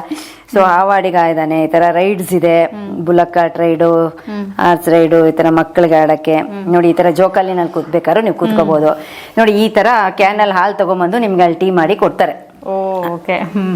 ನಮ್ಮ ರಾಗಿ ಕಣ ಸಂತೆಯಲ್ಲಿ ಕೊಡ್ತಾರೆ. ಅಲ್ಲಿ ಎಲ್ಲಿಂದ ತರ್ತಾರೋ ನನಗೆ ಗೊತ್ತಿಲ್ಲ, ಆದ್ರೆ ನಾವು ಮಾತ್ರ ಈ ತರ ಇದರಿಂದ ಹಸುವಿನಿಂದ ಹಾಲು ಕರೆದು ಈ ತರ ಕ್ಯಾನ್ ನಲ್ಲಿ ತಗೊಂಡು ಬಂದು ಕೊಡ್ತೀವಿ.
ಆಕ್ಚುಲಿ ನಾನು ಈ ಇಡೀ ಜಾಗ ಮಕ್ಕಳಿಗೆ ಅಂತಾನೆ ಡೆಡಿಕೇಟ್ ಮಾಡ್ತೀನಿ, ಮಕ್ಕಳಿಗೆ ಮತ್ತೆ ದೇಶಿ ಇದಕ್ಕೆ ಅಂತ ಹೇಳ್ಬಿಟ್ಟು. ಬಟ್ ಈ ಸಲ ಅವರು ಫುಡ್ ಒಬೆಸಿಟಿ ಅಂತೆಲ್ಲ ಕೇಳದ್ಮೇಲಿಂದ ಅದು ಇಡೋಣ ಅಂತ ಅನಿಸ್ತು. ಇದು ಸುಮ್ಮನೆ ಮಂಕಿ ಪಾರ್ಟಿ ಅಂತ. ಸೊ ನಮ್ಮ ಮಂಕಿ ಒಂದು ಪಾರ್ಟಿ ಕೊಡ್ತಾ ಇದೆ. ಸೊ ಎಲ್ಲಾರು ಪ್ರಾಣಿಗಳು ಎಲ್ಲ ಎಂಜಾಯ್ ಮಾಡ್ತಿದ್ದಾರೆ ಅಂತ ನನ್ನ ಮೊಮ್ಮಕ್ಕಳಿಗೋಸ್ಕರ. ಅವ್ರಿಗೆ ಏನಾದ್ರು ಅನಿಮಲ್ಸ್ 2 years ಅವನು, ನನ್ನ ಮೊಮ್ಮಗ 2 years. ಸೊ ಅವನಿಗೆ ಅರ್ಥ ಆಗುವಂತ ಕೆಲವು ಬೊಂಬೆಗಳನ್ನ ನಾನು ಇಲ್ಲಿ ಇಟ್ಟಿದ್ದೀನಿ ಮಂಕಿ ಪಾರ್ಟಿ ಅಂತ. ತುಂಬಾ ಚೆನ್ನಾಗಿದೆ. ಎಷ್ಟು ವರ್ಷಗಳಿದೆ ಈ ಬೊಂಬೆಗಳೆಲ್ಲ? ಮೇಡಮ್ ಹೋದ್ ಬಂದ್ ಕಡೆ ಎಲ್ಲ ಬರೀ ಇದೆ ಶಾಪಿಂಗು. ಸೀರೆ ತಗೊಳಲ್ಲ, ಒಡವೆ ತಗೊಳಲ್ಲ. ಏನಪ್ಪ ಅಂದ್ರೆ ನಾನು ಯಾರಾದ್ರೂ ಕೇಳ್ತಾರೆ, ನಾ ಕೆಲ್ಸಕ್ಕೆ ಹೋಗ್ತಿದ್ದೆ ಮುಂಚೆ, ನಿನ್ ಸಂಬಳ ಎಲ್ಲ ಏನ್ ಮಾಡಿದೆ ಅಂತ ಕೇಳಿದ್ರೆ ನೋಡಿ ಇಲ್ಲಿದೆ ನನ್ನ ಆಸ್ತಿ ಅಂತ ತೋರ್ಸೋದು. ಸೊ ಜಾಸ್ತಿ ಗೊಂಬೆಗಳಿಗೆ ಇನ್ವೆಸ್ಟ್ಮೆಂಟ್ ಮಾಡ್ತೀರಾ ನೀವು? ಇಲ್ಲೂ ಎಲ್ಲ ಇಡ್ತಾ ಇದ್ದೆ ಮೇಡಮ್, ಅದ್ರ ಮೇಲೆಲ್ಲ. ಇದು ಒಂದು ಥೀಮು ಬಿಷ್ಣೋಯ್ ಕಮ್ಯುನಿಟಿ ಅಂತ ಹೇಳಿ ತುಂಬಾ ಜನ ಕೀಳಿರಲ್ಲ. ಯಾಕೆಂದ್ರೆ ಆ ಕಮ್ಯುನಿಟಿ ಅಥವಾ ಆ ಪಂಥ ಅಥವಾ ಆ ಜಾತಿ ಏನ್ ಬೇಕಾದ್ರೂ ಕರಿಬೋದು, ಟ್ರೈಬಲ್ ಅವರು ಈ ಕಡೆ ನಮ್ಮ ಸೌತ್ ಇಂಡಿಯಾ ಕಡೆ ಅಷ್ಟು ಇರುವಂತವ್ರಲ್ಲ. ಸೊ ಇವ್ರು ಏನಿದ್ರು ನಾರ್ದರ್ನ್ ಅಂಡ್ ಈಗ ವೆಸ್ಟರ್ನ್ ಇಂಡಿಯಾದಲ್ಲೂ ಸೆಂಟ್ರಲ್ ಸ್ವಲ್ಪ ಇದಾರಂತೆ. ಇದೊಂದು ಹಳೆಯ ಜನಾಂಗ, ಸುಮಾರು 1730ರಿಂದಾನೂ ಇದೆಯಂತೆ ಇದು ಎಕ್ಸಿಸ್ಟೆನ್ಸ್. ಯಾಕಪ್ಪ ಇವ್ರದ್ದು ಏನಷ್ಟು ಸ್ಪೆಷಾಲಿಟಿ ಅಂತ ಹೇಳಿದ್ರೆ, ಇವರು ಇಡೀ ಪ್ರಪಂಚದ ಅಥವಾ ನಮ್ಮ ಇಂಡಿಯಾಗೆ ಸಂಬಂಧಪಟ್ಟಂಗೆ ಮಾತಾಡೋಣ, ಇಂಡಿಯಾದು ಮೊದಲನೆಯ ಪರಿಸರವಾದಿಗಳು ಇವರು. ಇವ್ರ ಗುರುಗಳು 29 ಸೂತ್ರ ಕೊಟ್ಟಿದ್ದಾರಂತೆ. 29 ಸೂತ್ರದಲ್ಲಿ ಪರಿಸರ ರಕ್ಷಣೆ, ಪರ್ಸನಲ್ ಹೈಜೀನು ಅಂದ್ರೆ ನಾವು ಹೇಗೆ ಇರಬೇಕು, ಎಜುಕೇಶನ್ನು, ಸೊ ಈ ತರಕ್ಕೆ ಒಂದು ಕೊಟ್ಟಿರುವಂತಹ ಒಂದು ಜನಾಂಗ ಇದು. ಪರಿಸರಕ್ಕೋಸ್ಕರ ಅವ್ರು ಮಾಡಿರುವಂತ ತ್ಯಾಗ ಖಂಡಿತ ನಾವು ಯಾವತ್ತಾದ್ರೂ ನೆನಪಿಸ್ಕೊಳ್ಬೇಕು ಅಂತ ಹೇಳಿ ನಾನು ಇದನ್ನ ಇಟ್ಟಿದ್ದೀನಿ. ಇವತ್ತಿನ ಕಾಲದಲ್ಲಿ ನಾವು ಪರಿಸರನ ಉಳಿಸಿ ಬೆಳೆಸಿ ಅಂತೆಲ್ಲ ಹೇಳ್ತೀವಿ, ನಾನು ಇದ್ರ ಮೂಲಕ ಹೇಳಲಿಕ್ಕೆ ಇಷ್ಟಪಡ್ತಾ ಇದ್ದೀನಿ. ಇವ್ರು ಏನ್ ಮಾಡಿದ್ರಂತೆ ಅಂದ್ರೆ, ರಾಜ ಜೋಧ್ಪುರ್ ನನ್ನ ಜಾಗದಲ್ಲಿ ಒಂದು ಕೇಜ್ರಾಲಿ ಅಂತ ಒಂದು ಊರು, ಹಳ್ಳಿ, ಅಲ್ಲಿ ಆ ರಾಜ ಅರಮನೆ ಕಟ್ಕೋಬೇಕಾಗಿತ್ತಂತೆ.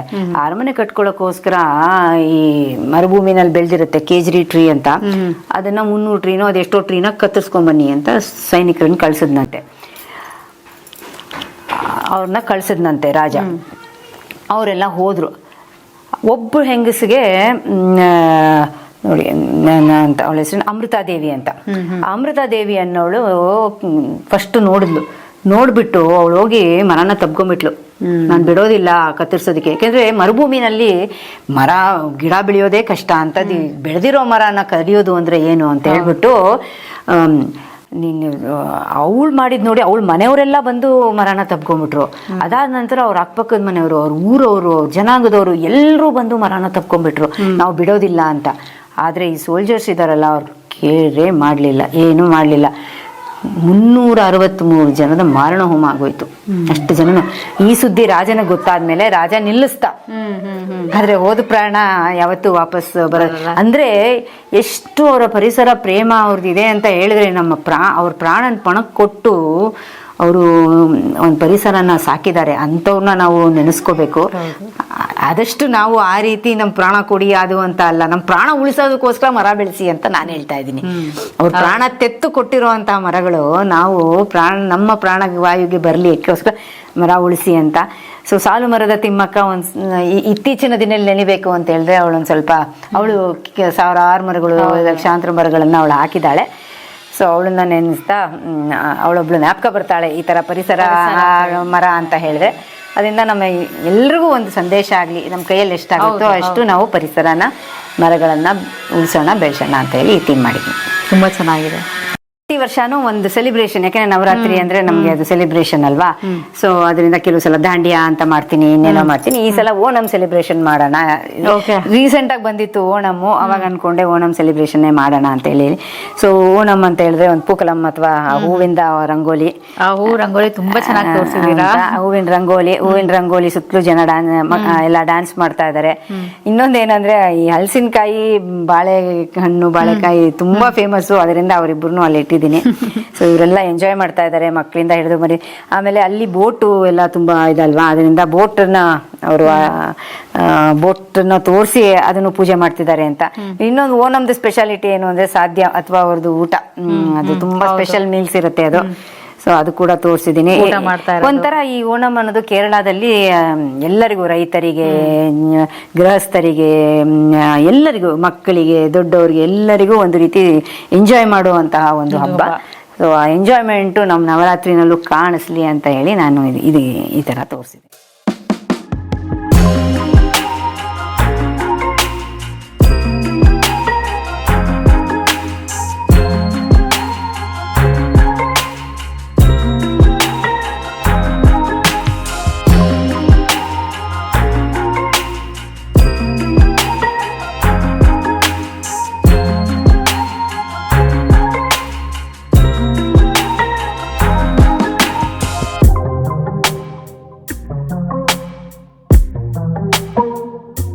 ಸರ್, ಈ ವರ್ಷದ ಮತ್ತೊಂದು ದುಃಖಕರ ಘಟನೆ ಅಂತ ಹೇಳಿದ್ರೆ ನಮ್ಮ ಪಹಲ್ಗಾಮ್ ಘಟನೆ ಅಥವಾ ಆಪರೇಷನ್ ಸಿಂಧೂರು. ಜಾಸ್ತಿ ತೋರಿಸಿಲ್ಲ, ಯಾಕೆ ಅಂತ ಹೇಳಿದ್ರೆ ಅದೇ ಹಬ್ಬದ ಟೈಮಲ್ಲಿ ತುಂಬ ಜಾಸ್ತಿ. ಬಟ್ ಪ್ರತಿಯೊಬ್ಬರ ಮನಸ್ಸಿನಲ್ಲೂ ನಾವು ಭಾರತೀಯರು ಇರಬೇಕು. ನಾವು ನಮ್ಮ ಏನು ಹೇಳ್ತಾರೆ, ನಮ್ಮ ಬೇರೆ ಇರ್ತಾರಲ್ಲ, ನೆರೆಹೊರೆಯವರಾಗಲಿ ಬೇರೆ ರಾಜ್ಯದವರಾಗಲಿ, ಅವ್ರಿಗೆ ಒಂದು ರೀತಿಯ ಸಹಾನುಭೂತಿ ವ್ಯಕ್ತಪಡಿಸೋಕ್ಕೆ, ಅದೇ ರೀತಿ ನಮ್ಮ ಸೈನಿಕರಿಗೆ ಒಂದು ಟ್ರಿಬ್ಯೂಟ್ ಅಥವಾ ನಮ್ಮ ಒಂದು ಕೃತಜ್ಞತೆಯನ್ನು ಅರ್ಪಿಸೋಕ್ಕೋಸ್ಕರ ನಾನು ಈ ಥೀಮ್ ಮಾಡಿದ್ದೀನಿ. ಇದಕ್ಕೆ ಪರಿಹಾರ ಏನಪ್ಪಾ ಅಂದರೆ ಶಾಂತಿ. ಸೊ ಅದಕ್ಕೆ ನಮ್ಮ ಶಾಂತಿ ಪಾಲಕರನ್ನು ಕೂಡ ನಾನು ಪಕ್ಕದಲ್ಲೇ ಇಟ್ಟಿದ್ದೀನಿ. ಓಕೆ. ಸೊ ಯಾಕೆ ಈ ಪ್ರಪಂಚದಲ್ಲಿ ಶಾಂತಿ ನೆಲೆಸಬಾರ್ದು ಅನ್ನೋ ರೀತಿಯಲ್ಲಿ. ಸೊ ಕೆಳಗಡೆ ಸೆಲಿಬ್ರೇಷನ್ನು, ನಮ್ಮ ಕೃಷ್ಣನ ದಾಂಡಿಯ ಆಗಲಿ, ನಮ್ಮ ಕೃಷ್ಣನ ರಾಸಲೀಲೆ ಅಂತ ಹೇಳಿ ಒಂದು ಸಣ್ಣದಾಗಿ ಇಟ್ಟಿದ್ದೀನಿ.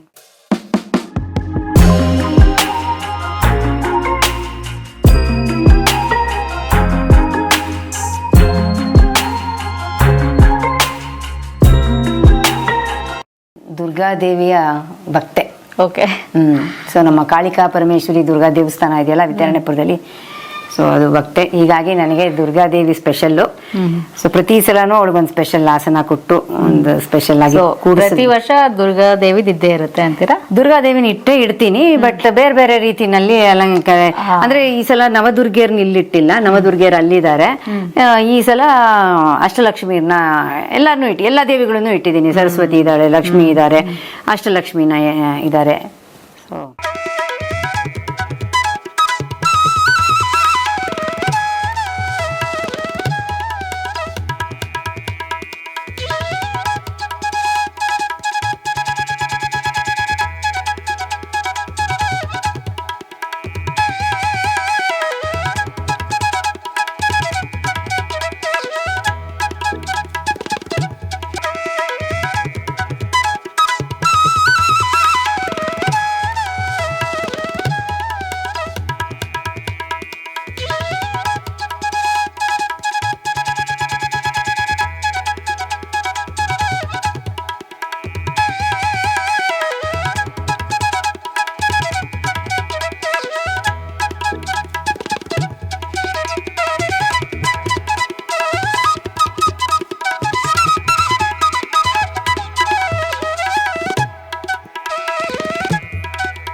ಸಪ್ರೇಟ್ ಥೀಮ್ಸ್ ಇಡ್ತೀರಾ, ಅಂದ್ರೆ ರಿಪೀಟ್ ಕೂಡ ಮಾಡಿಲ್ಲ ಅಂತ ಹೇಳಿದ್ರಿ. ಅಂದ್ರೆ ಈಗ ಈ ಗೊಂಬೆಗಳಲ್ಲೇ ಇರುವಂತ ಗೊಂಬೆಗಳಲ್ಲೇ ಡಿಫ್ರೆಂಟ್ ಥೀಮ್ಸ್ ಮಾಡುವಂಥದ್ದ? ಯಾಕಂದ್ರೆ ಎವ್ರಿ ಟೈಮ್ ಥೀಮ್ ಚೇಂಜ್ ಆದಾಗ ಬೊಂಬೆಗಳು ಚೇಂಜ್ ಆಗ್ಬೇಕಲ್ಲ, ಅದು ಹೇಗೆ ಮ್ಯಾನೇಜ್ ಮಾಡ್ತೀರಾ? ಇಲ್ಲ, ಬೊಂಬೆಗಳು ಚೇಂಜ್ ಆಗ್ಬೇಕು ಅಂತ ಏನಿಲ್ಲ. ಆಕ್ಚುಲಿ ನೋಡಿ, ಇದನ್ನ ನಾನು ಜೈಪುರ್ದು ಆ ಥರ ಥೀಮ್ ಮಾಡ್ತಿದ್ದೆ. ಈ ಸಲ ಇದನ್ನ ಹಾಕಿದ್ಮೇಲೆ ಯಾರೋ ಬಂದು ಕೇಳಿದ್ರು ಹೊಸದಾ ಅಂತ ಹೇಳಿ ಕೇಳಿದ್ರು. ಮಿಕ್ಸ್ ಅಂಡ್ ಮ್ಯಾಚ್ ಮಾಡ್ತೀವಲ್ವಾ, ಮಿಕ್ಸ್ ಅಂಡ್ ಮ್ಯಾಚ್ ಮಾಡಿದಾಗ ಅದು ನಿಮ್ಗೆ ಎಷ್ಟೋ ಸಲ ಅದು ವಸ್ತು ಹಳೆದು ಅಂತಾನೂ ಗೊತ್ತಾಗಿರಲ್ಲ ನಿಮ್ಗೆ. ಸೊ ಪಾಸಿಬಲ್ ಅದೇ ಸ್ವಲ್ಪ ಕಲೆಕ್ಷನ್ ಇತ್ತು ಅಂತ ಹೇಳಿದ್ರೆ ಇರೋ ಗೊಂಬೆಗಳಲ್ಲೇ ಥೀಮ್ಸ್ ಅದನ್ನಲ್ಲೇ ನಾನು ಥೀಮ್ಸ್ ಚೇಂಜ್ ಮಾಡ್ತೀನಿ. ಸೊ ಬೇರೆ ಏನಾದ್ರು ಸಣ್ಣ ಪುಟ್ಟ ಅಡಿಷನ್ಸ್ ಬೇಕು ಅಂದ್ರೆ ಮಾಡ್ತೀನಿ. ಬಟ್ ಇವಾಗ ನೀವು ಇಲ್ಲೇ ತಗೊಂಡ್ರೆ ಇದರಲ್ಲಿ ನಾನು ಯಾವುದೂ ಹೊಸದು ತಗೊಂಡಿಲ್ಲ ಇದರಲ್ಲಿ. ಸೊ ಎಲ್ಲ ನನ್ನ ಹತ್ರ ಇದ್ದಿದ್ದ ಬೊಂಬೆಗಳಲ್ಲೇ ನಾನು ಮಾಡಿದ್ದೀನಿ. ಸೊ ಇದು ಇಲ್ಲಿದ್ರೆ ಲಕ್ಷಣ ಇಲ್ಲ ಅಂತ ಹೇಳಿ ಈ ಸ್ಟೆಪ್ಸ್ನ ನಾನು ಇಟ್ಟಿದ್ದೀನಿ. ಸೊ ಮೇಲ್ಗಡೆ ಸ್ಟೆಪ್ಪಲ್ಲಿ ಎಲ್ಲ ದೇವಿಗಳನ್ನು ಇಟ್ಟಿದ್ದೀನಿ. ಈ ಕಡೆ ಇರೋದು ಅರ್ಧನಾರೀಶ್ವರ ಆ್ಯಕ್ಚುಲಿ. ಸೊ ಸರಸ್ವತಿ,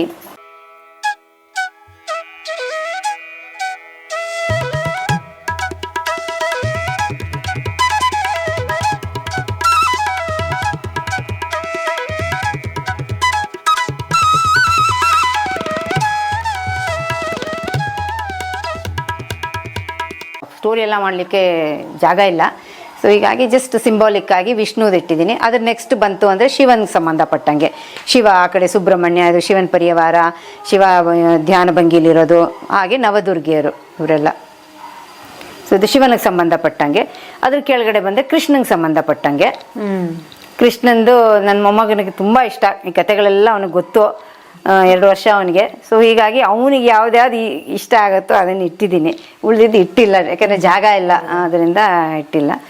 ಅದರ ನೆಕ್ಸ್ಟ್ ಲಾಸ್ಟ್ ಸ್ಟೆಪ್ಪಲ್ಲಿ ಬಂದು ಗುರುಗಳು, ಎಲ್ಲ ರೀತಿಯ ಗುರುಗಳು, ಬಸವಣ್ಣ ಆಗಿರ್ಬೋದು, ಅಕ್ಮಾದೇವಿ ಆಗಿರ್ಬೋದು, ದಕ್ಷಿಣಾಮೂರ್ತಿ ಆಗಿರ್ಬೋದು, ರಾಘವೇಂದ್ರ ಸ್ವಾಮಿಗಳಾಗಿದ್ದಾರೆ. ಸೊ ಸಾಧಾರಣ ಗುರುಗಳು, ಮತ್ತು ಇದು ಅಯ್ಯಪ್ಪ ಸ್ವಾಮಿ, ಆಂಜನೇಯ ಸ್ವಾಮಿ, ಈ ಥರ.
ಇಷ್ಟೊತ್ತು ನಮಗೆ ಸಮಯವನ್ನು ಕೊಟ್ಟು ತುಂಬ ಅದ್ಭುತವಾಗಿ ವಿವರಿಸಿದ್ದಕ್ಕೆ ಜಯಶ್ರೀ ಮೇಡಮ್ ಅವ್ರಿಗೆ ತುಂಬ ಧನ್ಯವಾದಗಳು. ನಿಮಗೂ ಅಷ್ಟೇ ನಿಮ್ಮ ಒಂದು ಅಮೂಲ್ಯವಾದ ಸಮಯವನ್ನು ನಮಗೆ ನೀಡಿದ್ದೀರಾ ಇವತ್ತು.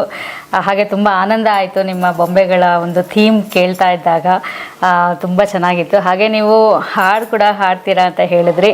ಒಂದು ಹಾಡಿನ ಮುಖಾಂತರ ಈ ವಿಡಿಯೋವನ್ನು ಮುಗಿಸೋಣ ಅಂತ. ನಿಮಗೂ ಅಷ್ಟೇ ಮೇಡಮ್, ತುಂಬ ಧನ್ಯವಾದಗಳು. ಪಾಪ ನೀವು ಅಷ್ಟೇ ಸಾಕಷ್ಟು ಟೈಮ್ ತಗೊಂಡು ಬಂದು ಶೂಟ್ ಮಾಡಿ ಎಲ್ಲ ಮಾಡಿದ್ದೀರಾ. ತುಂಬ ಧನ್ಯವಾದಗಳು. Thank you so much. ದುರ್ಗೆ ಪಾಲಿಸೆ ಮಾತೆ, ನಂಬಿದೆ ಬ್ರಹ್ಮ ಭರ್ಗಾದಿ ಸುರ ವಿನುತೆ. ದುರ್ಗೆ ಪಾಲಿಸೆ ಮಾತೆ, ನಂಬಿದೆ ಬ್ರಹ್ಮ ಭರ್ಗಾದಿ ಸುರ ವಿನುತೆ. ದುರ್ಗಮ ಭವದಿಂದ ನಿರ್ಗಮ ಗೈಸು ಹೇ ಭಾರ್ಗವಿ ಸ್ವರ್ಗಾಪವರ್ಗ ಪ್ರದಾತೆ. ದುರ್ಗೆ ಪಾಲಿಸೆ ಮಾತೆ, ನಂಬಿದೆ ಬ್ರಹ್ಮ ಭರ್ಗಾದಿ ಸುರ ವಿನುತೆ. ತುಂಬಾ ಅದ್ಭುತವಾಗಿ ಹಾಡಿದ್ದೀರಾ ಮ್ಯಾಮ್. ವೀಕ್ಷಕರೇ, ಇಂದಿನ ಕಾರ್ಯಕ್ರಮ ನಿಮಗೆ ಇಷ್ಟ ಆಯಿತು ಅಂತ ಅನ್ಕೊತೀನಿ. ಸಿಗೋಣ ಮುಂದಿನ ಕಾರ್ಯಕ್ರಮದಲ್ಲಿ. ಈ ಒಂದು ನವರಾತ್ರಿಯ ಮುಗಿಯೋವರೆಗೂ ಇನ್ನಷ್ಟು ವಿವಿಧವಾದ ಬೊಂಬೆಗಳನ್ನು ಯಾರ್ಯಾರು ಯಾವ ರೀತಿ ಇಟ್ಟಿದ್ದಾರೆ ಅಂತ ನಾವು ತೋರಿಸುವಂಥ ಪ್ರಯತ್ನವನ್ನು ನಾವು ಮಾಡ್ತಾ ಇದ್ದೀವಿ. ಹಾಗಾಗಿ ಎಲ್ಲರಿಗೂ ಶೇರ್ ಮಾಡಿ, ಸಾಕಷ್ಟು ಜನ ಈ ಗೊಂಬೆಗಳನ್ನ ನೋಡಿ ಅವರು ಸಹ ಒಂದು ಇವರ ಶ್ರಮಕ್ಕೆ ಅವರೆಲ್ಲರೂ ನೋಡಿದಾಗ ಒಂದು ಪ್ರಶಂಸೆ ಸಿಕ್ತಂಗೆ ಆಗುತ್ತೆ ಅಂತ ಹೇಳ್ತಾ ಸಿಗೋಣ ಮುಂದಿನ ವಿಡಿಯೋದಲ್ಲಿ. ಅಲ್ಲಿವರೆಗೂ ನಮಸ್ಕಾರ. ನಮಸ್ಕಾರ.